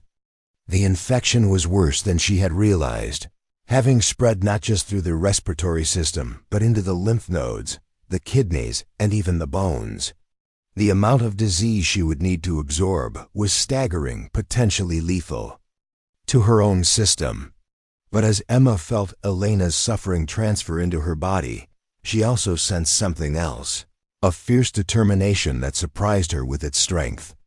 This child represented everything Emma had come to Millbrook to find, the chance to use her gift for its highest purpose, to save a life that conventional medicine had abandoned. Whatever the cost to herself, she would not let Elena Santos die. The tuberculosis hit Emma's system like a physical blow, flooding her lungs with infection and inflammation that made breathing feel like drowning in thick syrup. She felt the characteristic fever spiking through her body, the bone-deep exhaustion that accompanied systemic illness, the painful coughing that brought up blood from damaged tissue. But even as her own condition deteriorated rapidly, she could sense Elena's breathing becoming easier, her fever breaking, her small body beginning to fight off the infection with renewed strength. Elena's color is improving dramatically, Dr. Hart reported, his voice tight with concern as he monitored both patients. Her breathing is becoming less labored and her fever is dropping. But Emma, your condition is deteriorating quickly. Your temperature is spiking and you're showing signs of respiratory distress. Emma couldn't respond verbally, her throat too raw and her breathing too compromised for speech. But she maintained her connection with Elena's healing process, guiding the elimination of tuberculosis bacteria from the child's system while absorbing the full impact of the disease into her own body. It was a delicate balance that required all her concentration and will to maintain. Hours passed in a haze of fever and struggle as Emma's body processed the massive bacterial infection she had absorbed. Dr. Hart remained at her bedside, providing supportive care and monitoring her vital signs as she fought a battle that no medical textbook had prepared him to understand. Maria Santos alternated between caring for her rapidly recovering daughter and praying fervently for the woman who was sacrificing her health to save Elena's life. By the third day, Elena Santos was sitting up in bed, her breathing clear and her appetite returning. The tuberculosis that had been killing her was completely gone, eliminated from her system through Emma's miraculous intervention. But Emma herself lay in the grip of the disease she had absorbed, her body racked by fever and coughing fits that brought up alarming amounts of blood. Her condition is critical, Dr. Hart told Maria Santos quietly. She's absorbed the full progression of Elena's tuberculosis, and her body is struggling to process that level of infection. The next 24 hours will determine whether she survives. Maria knelt beside Emma's bed, taking her burning hand in both of hers. "Miss Clark, you saved my daughter's life at the cost of your own. There are no words for such sacrifice. Elena and I will pray for your recovery with all our hearts." Emma drifted in and out of consciousness over the following day, her body fighting the tuberculosis with the same fierce determination she had shown in absorbing it. Dr. Hart never left her side, providing medical support and speaking to her constantly, as if his voice could anchor her to life when the disease threatened to pull her into darkness. "Emma, you have to fight this," he whispered during one of her more lucid moments. "Millbrook needs you. Your patients need you. I need you." Emma managed to squeeze his hand weakly, drawing comfort from his presence, even when she couldn't find the strength to speak. The tuberculosis was gradually burning through her system, but she could feel her natural resilience beginning to assert itself, the same mysterious process that had allowed her to recover from other absorbed ailments starting to take hold. On the 5th day, Emma's fever finally broke. She woke to find Dr. Hart asleep in the chair beside her bed, his hand still holding hers, his face marked by days of worry and sleepless vigil. Elena Santos and her mother had returned home the previous day, the child completely cured and full of energy, but they had left a letter expressing their eternal gratitude for Emma's sacrifice. "Samuel," Emma whispered, her voice hoarse but clear. Dr. Hart's eyes opened immediately, and the relief that flooded his features was so profound that Emma felt tears spring to her own eyes. "You're awake. How do you feel?" "Weak but alive," Emma replied, managing a small smile.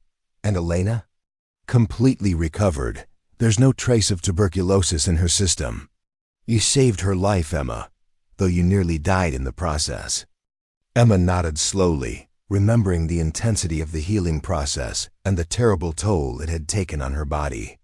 "I think I understand my gift better now, Samuel. It's not just about absorbing pain or illness. It's about transforming suffering into healing, taking what would destroy one person and processing it through my system so that it can be eliminated safely." Dr. Hart leaned forward, his gray eyes intense with scientific curiosity and personal concern. "What you've accomplished defies every principle of medical science I was taught. You've essentially cured tuberculosis through direct absorption and elimination, something that should be impossible according to our understanding of infectious disease." "Perhaps our understanding is incomplete," Emma suggested weakly. "Perhaps healing involves forces that medical science hasn't learned to measure yet." Over the following weeks, as Emma slowly recovered her strength, word of Elena Santos's miraculous cure spread throughout the region. Letters arrived daily from desperate families seeking Emma's help for loved ones suffering from consumption, cancer, and other conditions that conventional medicine couldn't address. The requests were heartbreaking, but Emma knew she couldn't attempt another healing of such magnitude without risking her own life permanently. "You've proven that your abilities can accomplish the impossible," Dr. Hart said as they discussed the difficult decisions about which patients to accept. "But you've also proven that there are limits to what even you can safely absorb. We need to find ways to use your gift more strategically, focusing on cases where your intervention can make the greatest difference without destroying your health." Emma agreed, though turning away desperate people remained one of the most painful aspects of her calling. She began working with Dr. Hart to develop protocols for using her abilities more safely, limiting the amount of pain and illness she absorbed in any single session and taking time between major healings to allow her body to recover fully.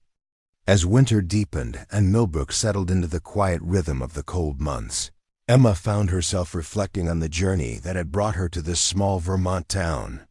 She had arrived expecting to care for one elderly woman in the comfort of a wealthy household. Instead, she had discovered her true calling as a healer whose abilities transcended the boundaries of conventional medicine. More importantly, she had found in Samuel Hart a partner who understood and supported her gift rather than fearing or condemning it.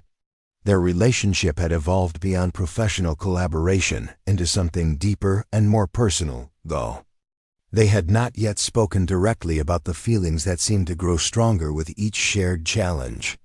That conversation finally came on a snowy evening in late December, as they sat together in the clinic's main room, reviewing the year's cases and planning for the challenges ahead. Emma had been documenting the patterns she had observed in her healing abilities, while Dr. Hart worked on a research paper about unconventional treatment methods that he hoped to submit to a medical journal. "Emma," he said suddenly, setting down his pen and turning to face her directly. "There's something I need to tell you, something I should have said months ago."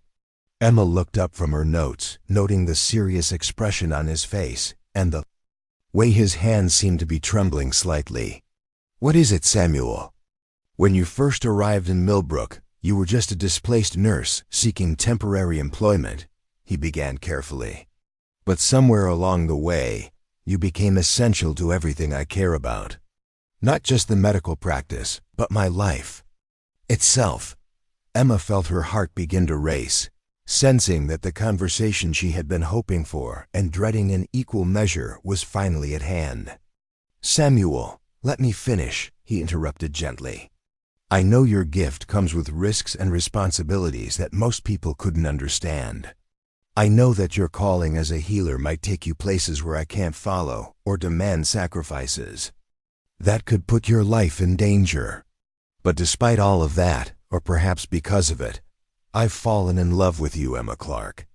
Emma stared at him in wonder, feeling warmth spread through her chest that had nothing to do with her healing abilities.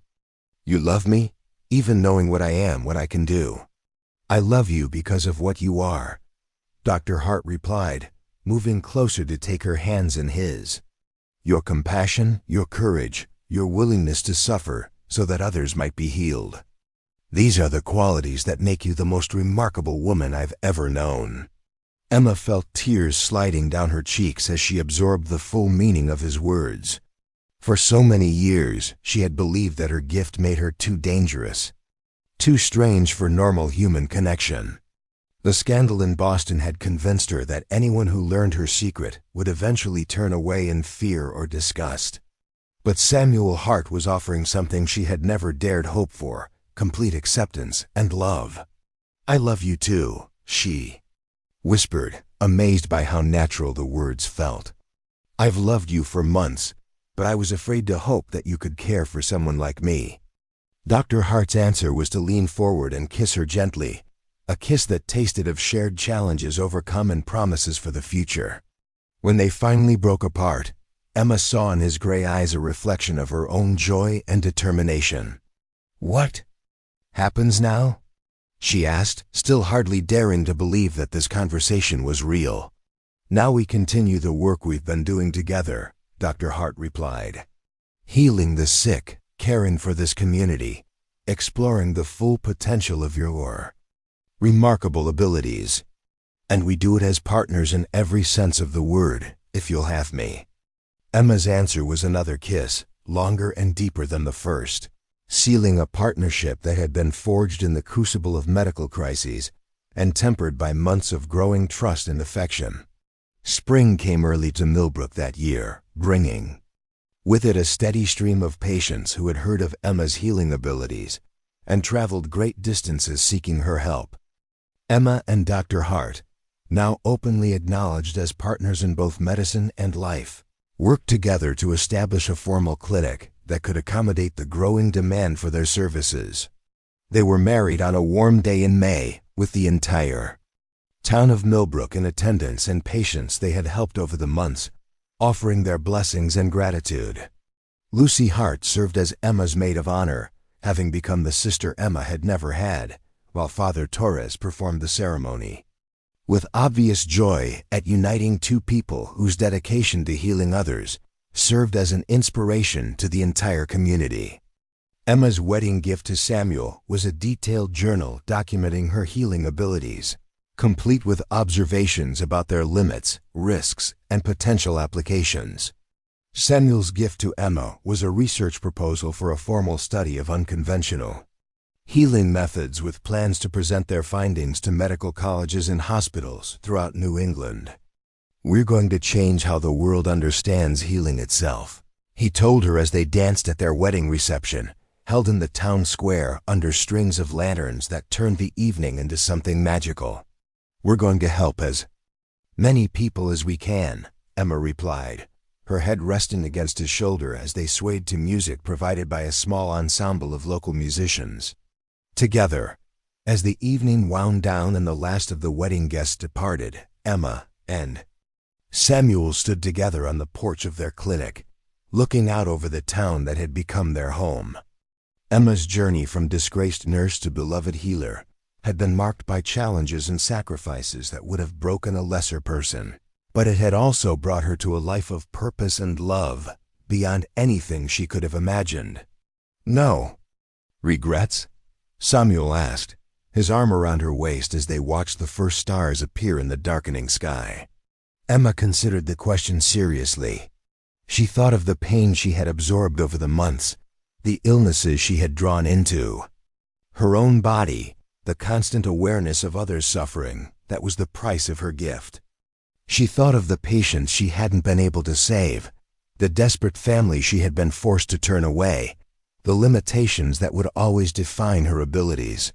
But she also thought of Jake Morrison, back to full strength and working at the mill, of Thomas Peterson, whose heart now beat with the rhythm of perfect health, of Elena Santos, growing up strong and free from the tuberculosis that would have claimed her life, of the dozens of other patients whose pain she had absorbed and transformed into healing. "No regrets," she said firmly, turning to smile at the man who had given her the courage to embrace her gift completely. "This is exactly where I'm meant to be." Together, they walked back into their clinic, ready to face whatever challenges the future might bring, secure in the knowledge that their love and their shared commitment to healing would sustain them through anything that lay ahead. Emma Clark had come to Millbrook seeking a simple job caring for one elderly woman. Instead, she had found her true calling as a healer whose abilities transcended the boundaries of conventional medicine. And in Samuel Hart, a partner who understood that some gifts come with prices that only love can make bearable. Their story was just beginning, but already they had proven that the most powerful healing force in the world was not her supernatural abilities, but the connection between two people dedicated to easing the suffering of others.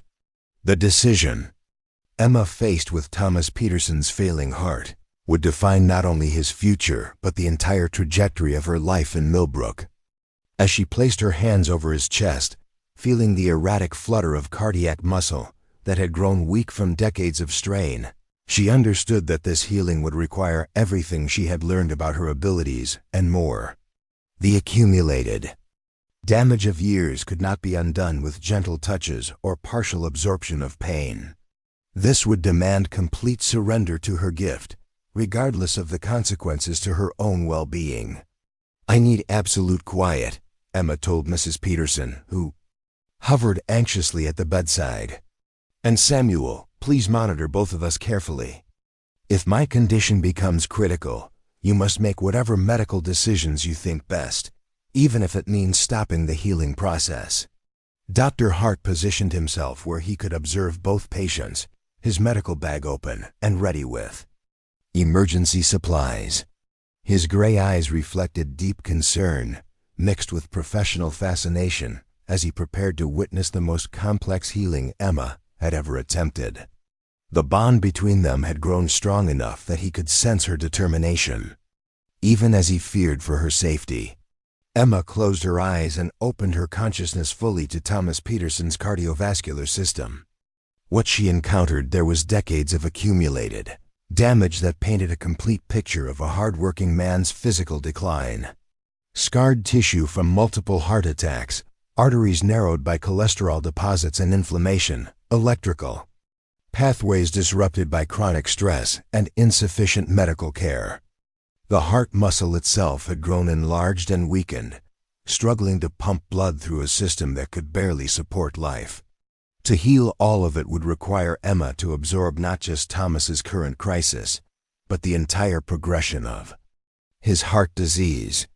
She would need to take into her own body the damage of countless days when he had worked despite chest pain, the accumulated strain of years when proper medical care was beyond his financial reach, the cellular-level deterioration that had brought him to death's door.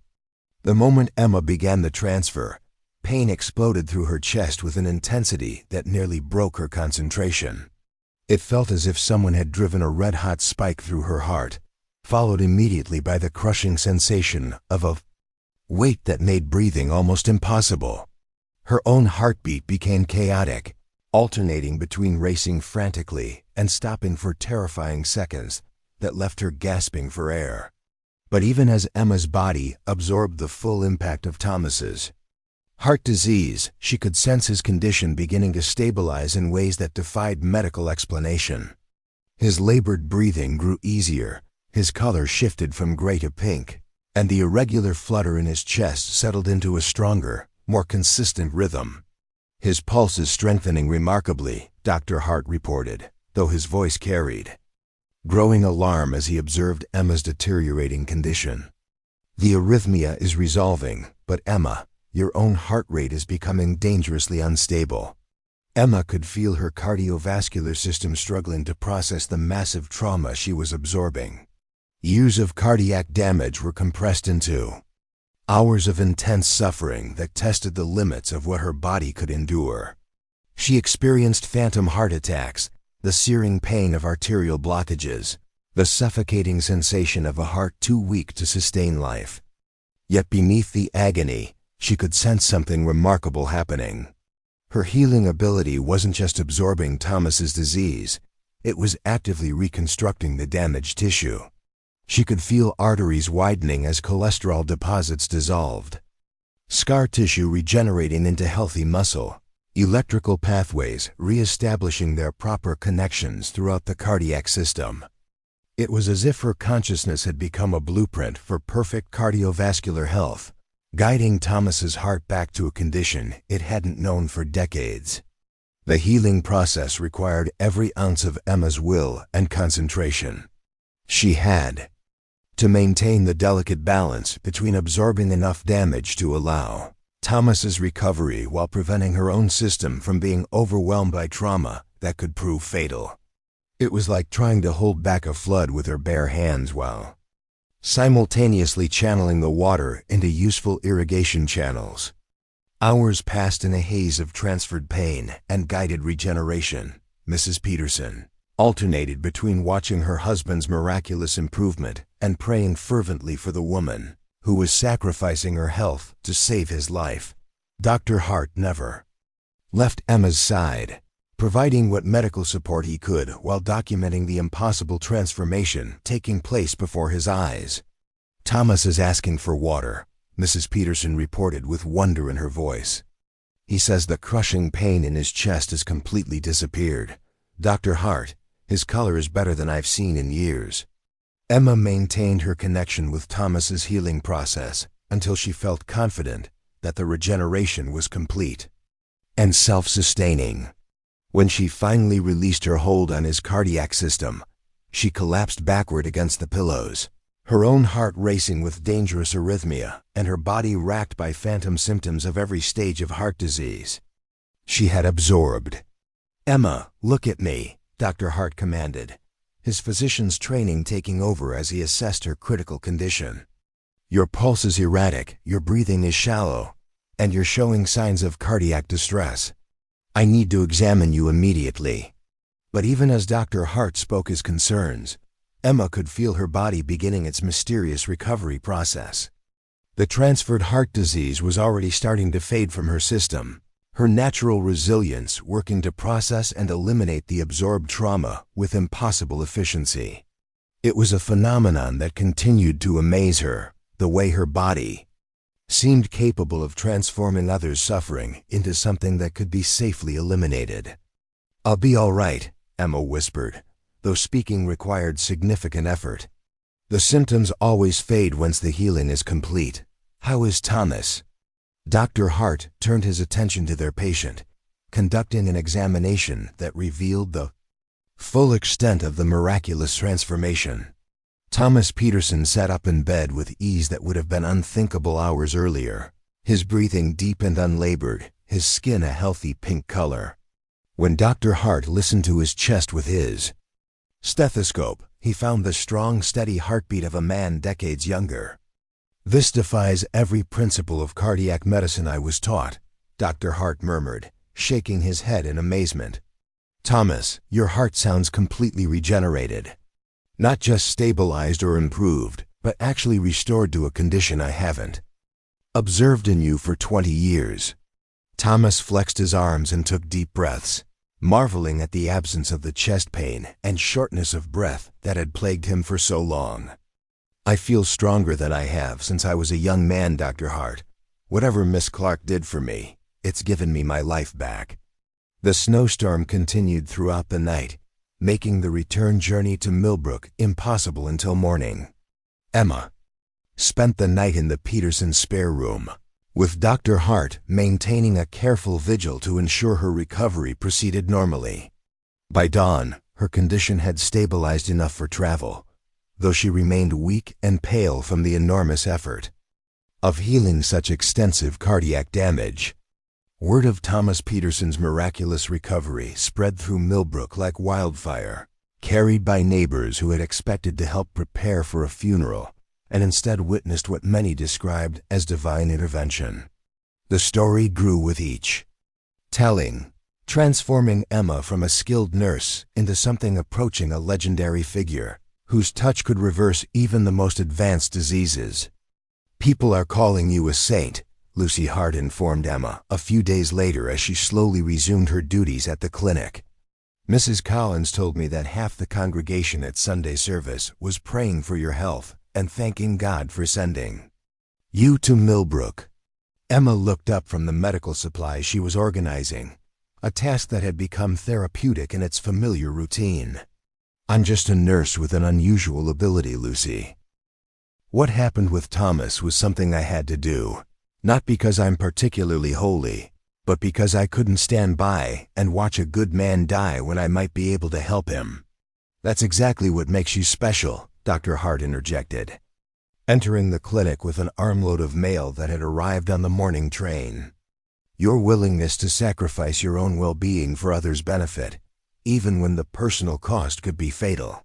Emma accepted the letters he handed her, noting that several bore postmarks from distant towns and cities. Word of her healing abilities was spreading far beyond Millbrook, bringing requests for help from desperate families throughout New England and beyond.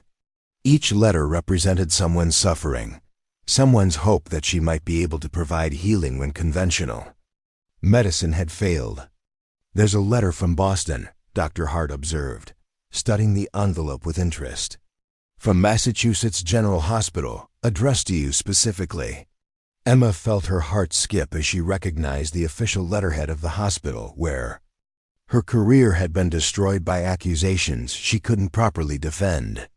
With trembling hands, she opened the envelope and read the formal document inside, her expression shifting from apprehension to amazement as she absorbed its contents.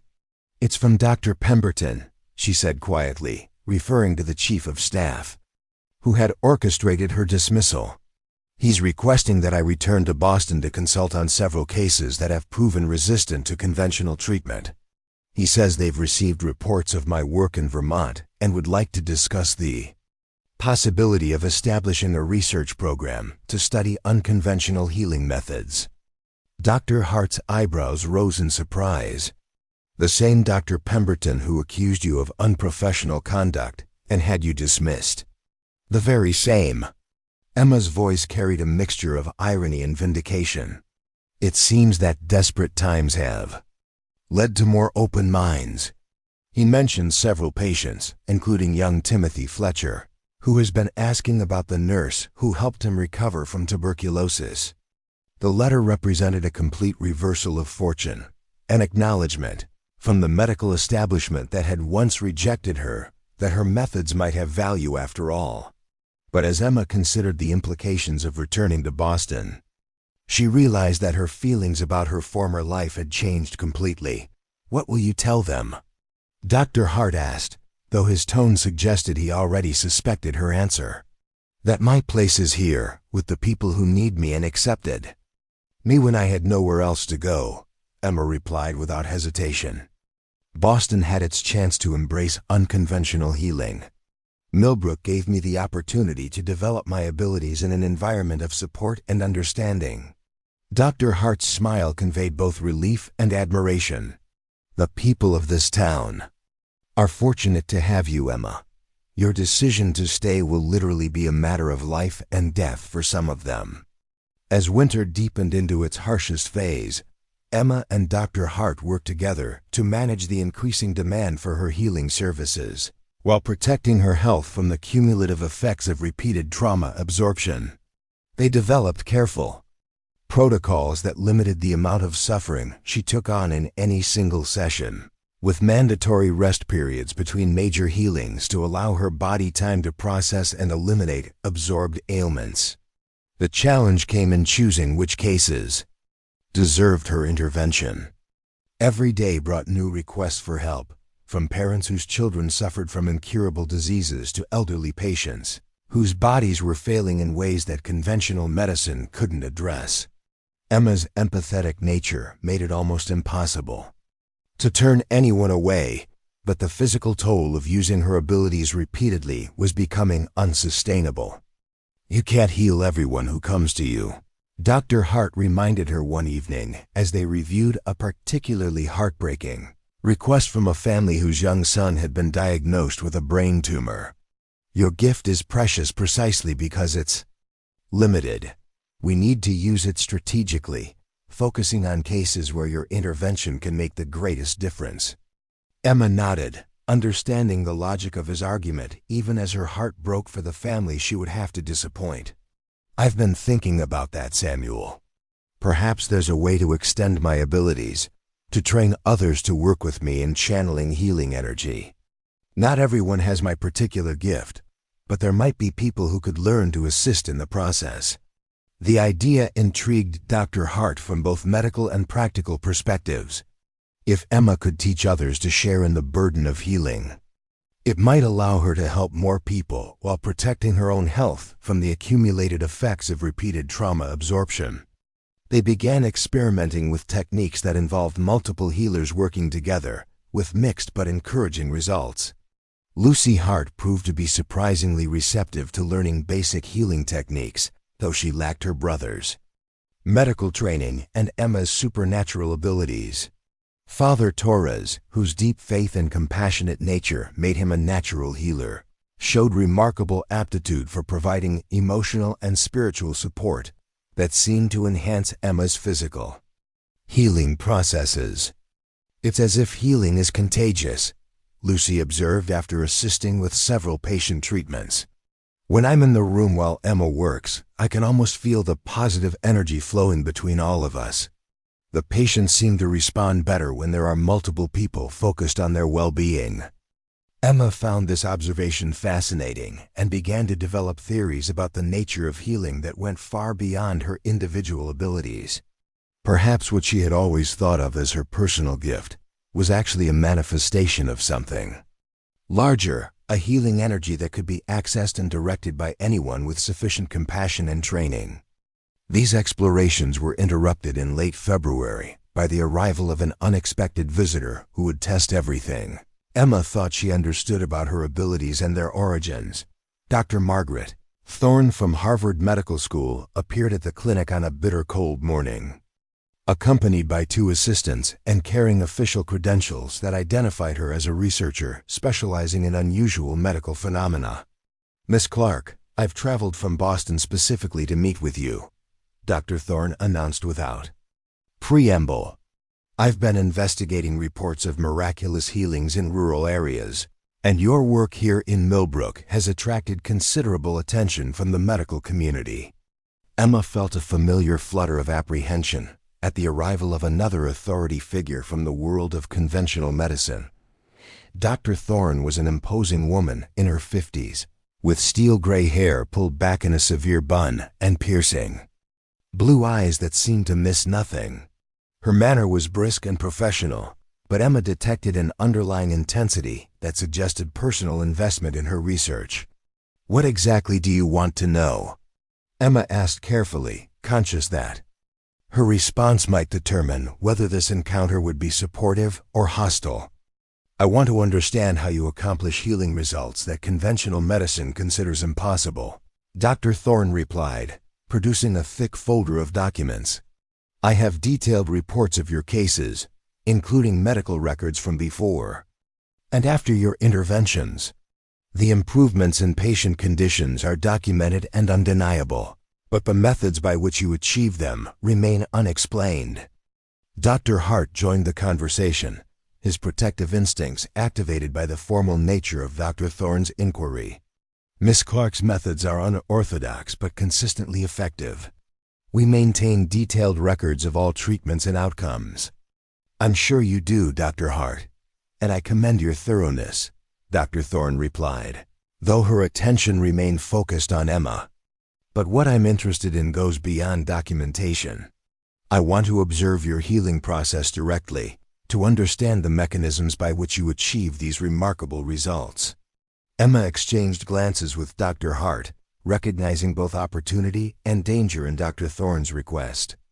Direct observation by a respected medical researcher could provide legitimacy and protection for her work, but it could also expose her to the kind of scientific scrutiny that might reduce her gift to a laboratory curiosity.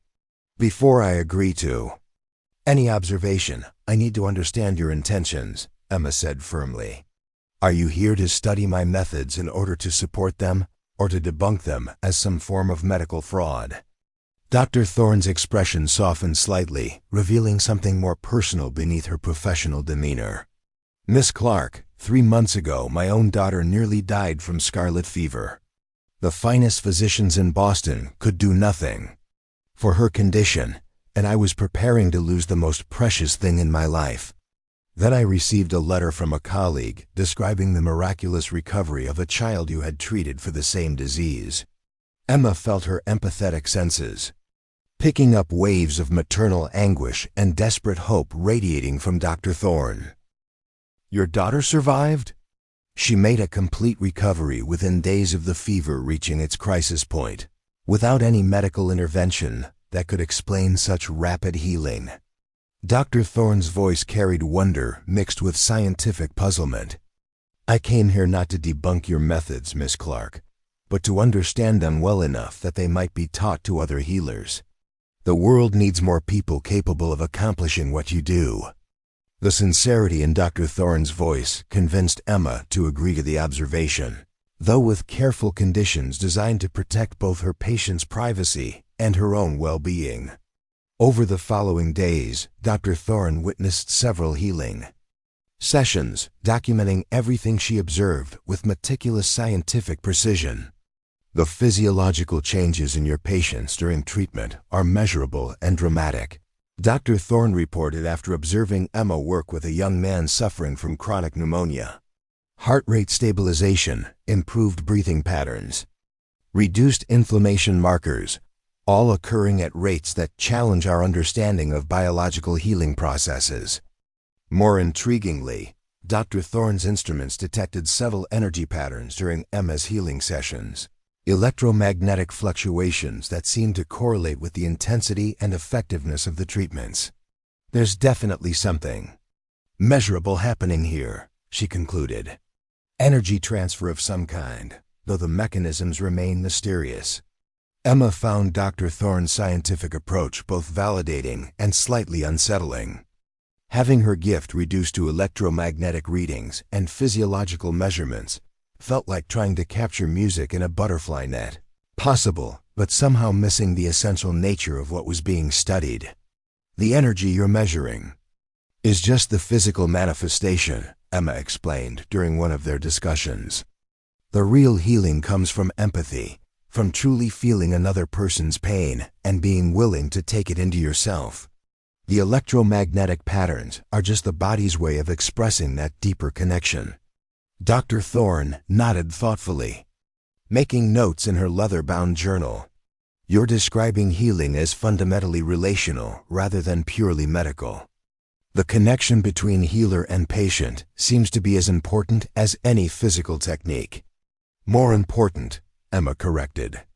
Without genuine compassion, without the willingness to suffer so that others might be healed, the techniques are just empty gestures.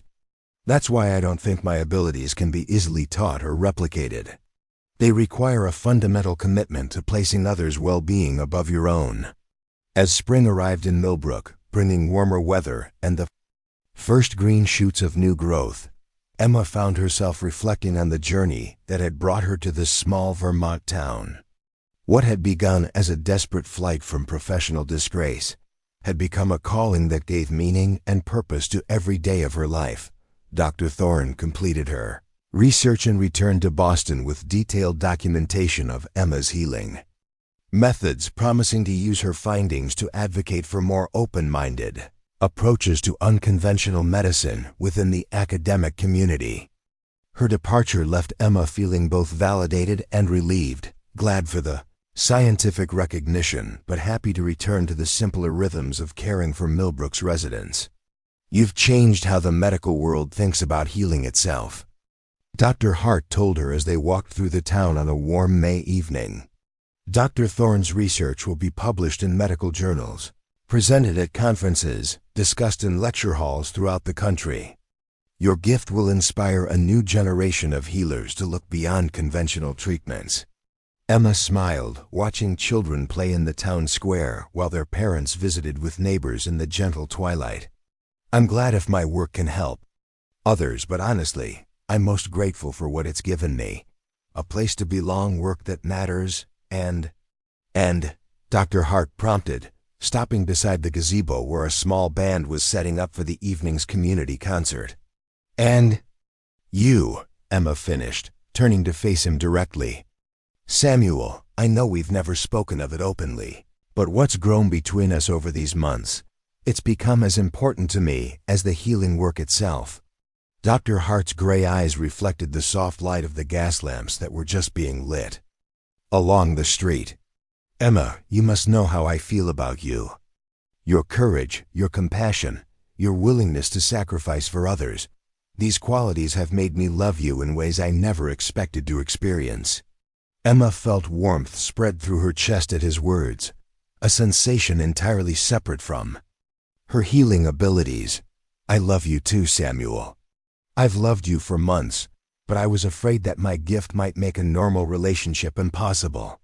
There's nothing normal about either of us, Dr. Hart replied with a smile, taking her hands in his. You're a healer who can absorb others' pain, and I'm a country doctor who believes in miracles. We're perfectly matched in our abnormality. Their kiss, soft and tentative at first, then deeper and more certain, was witnessed by half the town, gathered for the evening's entertainment. The gentle applause that followed spoke of a community that had watched their relationship develop and heartily approved of its progression toward something permanent. Emma and Samuel Hart were married on the first Saturday in June, with the entire population of Millbrook in attendance and patients they had helped over the months traveling from throughout the region to witness the ceremony. Father Torres performed the service in the town square, since no church building could accommodate the crowd that gathered to celebrate their union. Emma's wedding dress was a simple creation of white cotton and lace, sewn by the women of the town as their gift to the healer who had touched so many lives. Samuel wore his best suit, the same dark wool he had worn to medical school graduation, pressed and cleaned for the most important day of his life. Do you, Emma Clark, take this man to be your husband, to love and honor him in sickness and in health, for richer or poorer, for as long as you both shall live? Father Torres asked, his voice carrying clearly across the assembled crowd. I do, Emma replied, her voice steady and clear despite the tears of joy streaming down her cheeks. "And do you, Samuel Hart, take this woman to be your wife, to love and cherish her, to support her calling as a healer, and to stand beside her through all of life's challenges?" "I do," Samuel answered, his own voice thick with emotion. As they exchanged rings and sealed their vows with a kiss that drew cheers from the assembled crowd, Emma felt a completeness she had never experienced before. She had found not only her calling as a healer, but her partner in life, someone who understood and supported her gift rather than fearing or constraining it.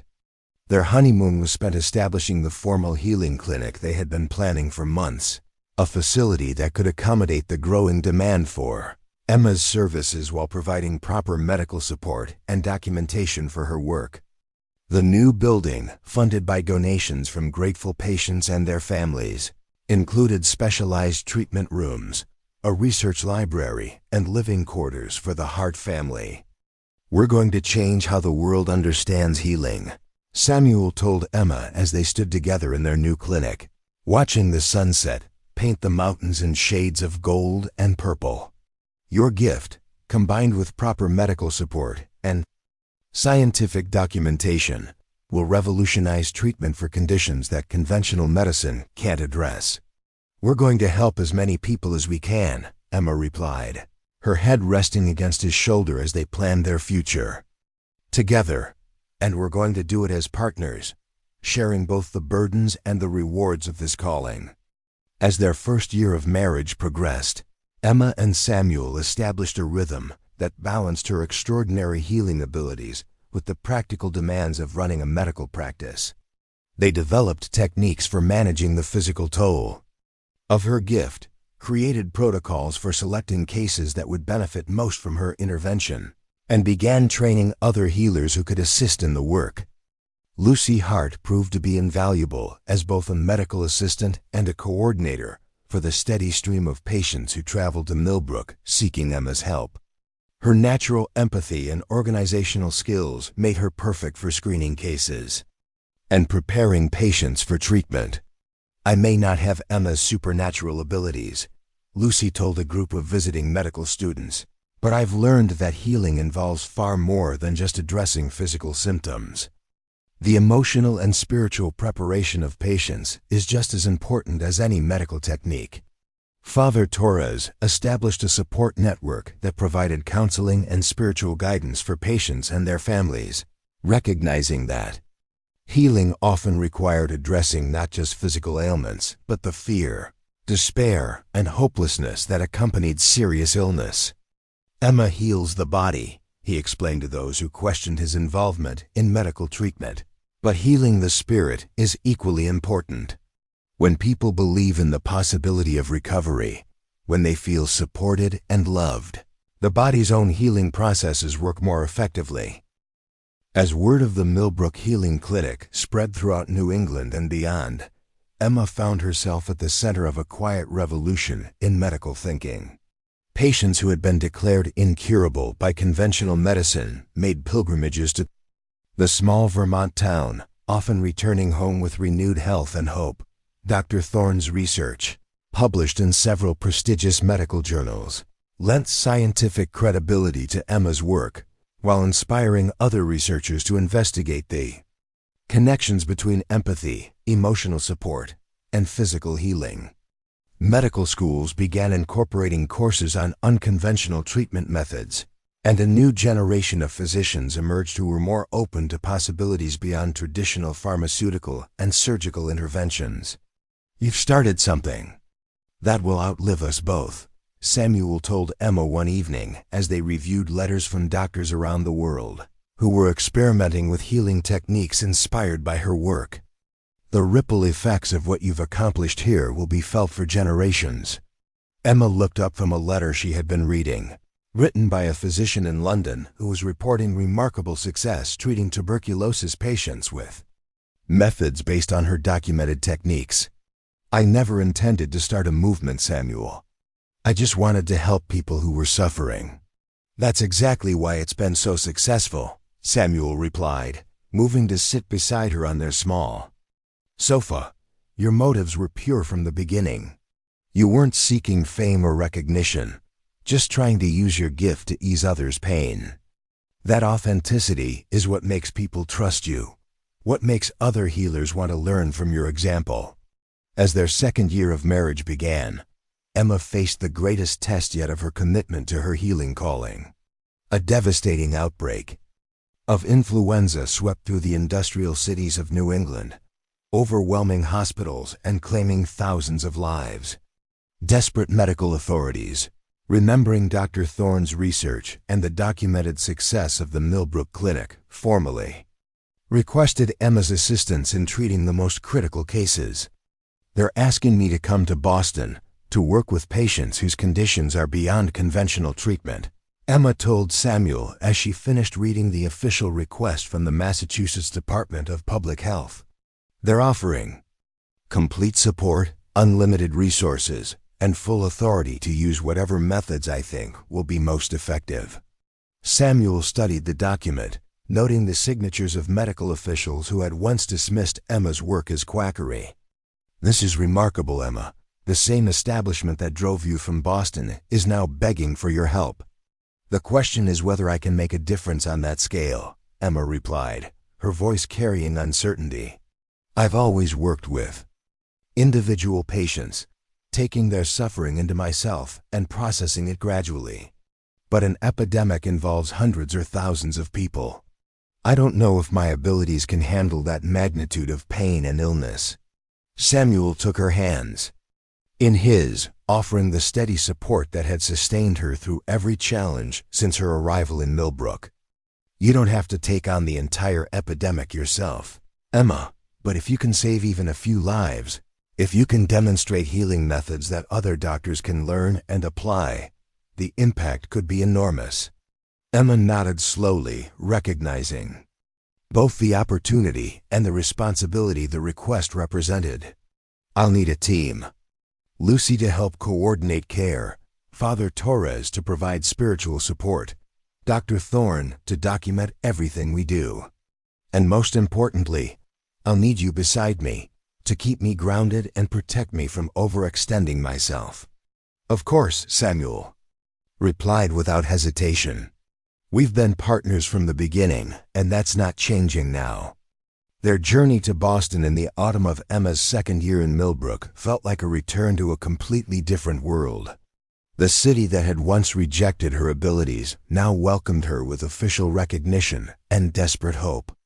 The hospital that had dismissed her for unprofessional conduct now provided her with the finest facilities and complete authority to treat patients according to her own methods. Emma established herself in a special ward designed specifically for patients who had not responded to conventional treatments. Working 18-hour days, she moved from bed to bed, absorbing the suffering of the most critically ill while teaching other healers the techniques she had developed in Millbrook. The key is genuine empathy, she explained to a group of nurses who were learning to assist in her treatments. You must be willing to truly feel the patient's pain, to take their fear and despair into your own heart. Only then can you begin to transform their suffering into healing. The results exceeded even Emma's hopes. Patients who had been expected to die began recovering within days of her treatment.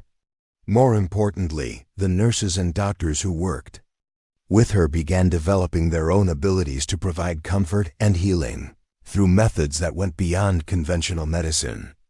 You're not just healing individual patients, Dr. Thorne observed after watching Emma work for several weeks.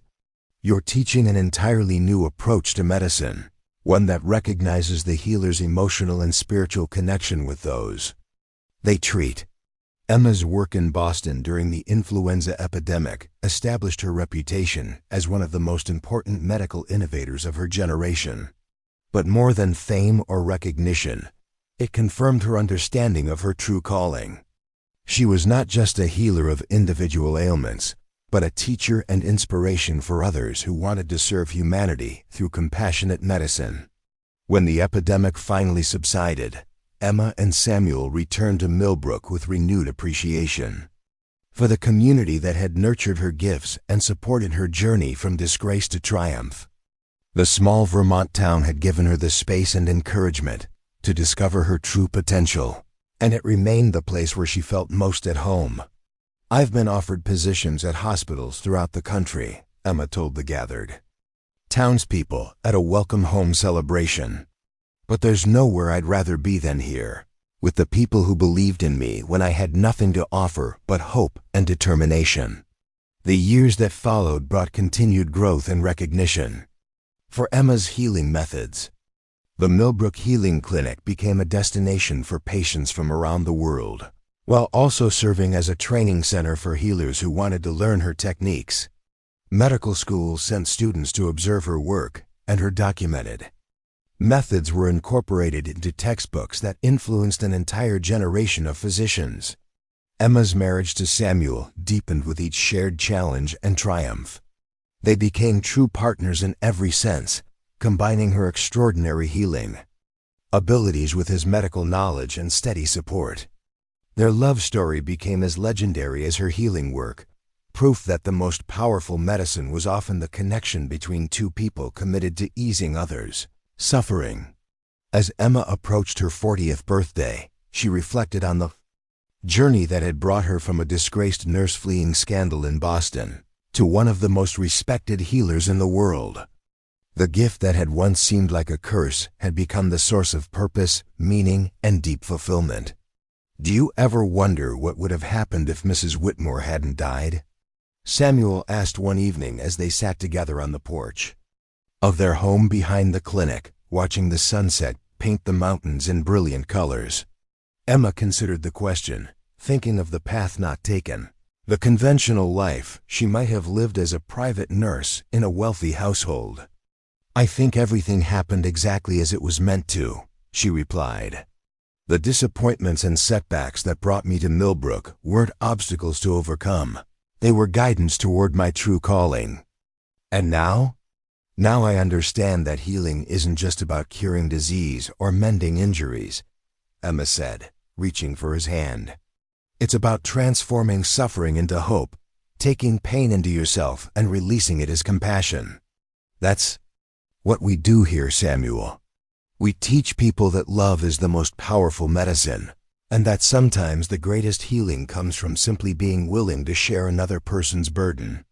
As the stars began to appear in the darkening sky above Millbrook, Emma Hart sat beside the man who had loved and supported her through every challenge, surrounded by a community that had embraced her gifts and celebrated her calling. She had found her place in the world, her purpose, and her peace. The young woman who had stepped off a train, Vermont with nothing but a satchel and shattered dreams, had become someone she never could have imagined. A healer whose influence extended far beyond the small town that had given her sanctuary. Her gift had grown not smaller with use, but larger, touching lives and inspiring healers throughout the world. Emma Clark Hart had discovered that the greatest healing came not from supernatural abilities alone, but from the willingness to love others enough to share their pain. And in a small Vermont town surrounded by mountains and filled with people who understood the value of compassion, she had found the perfect place to practice that kind of healing for the rest of her life. Up next, you've got two more standout stories right on your screen. If this one hit the mark, you won't want to pass these up. Just click and check them out.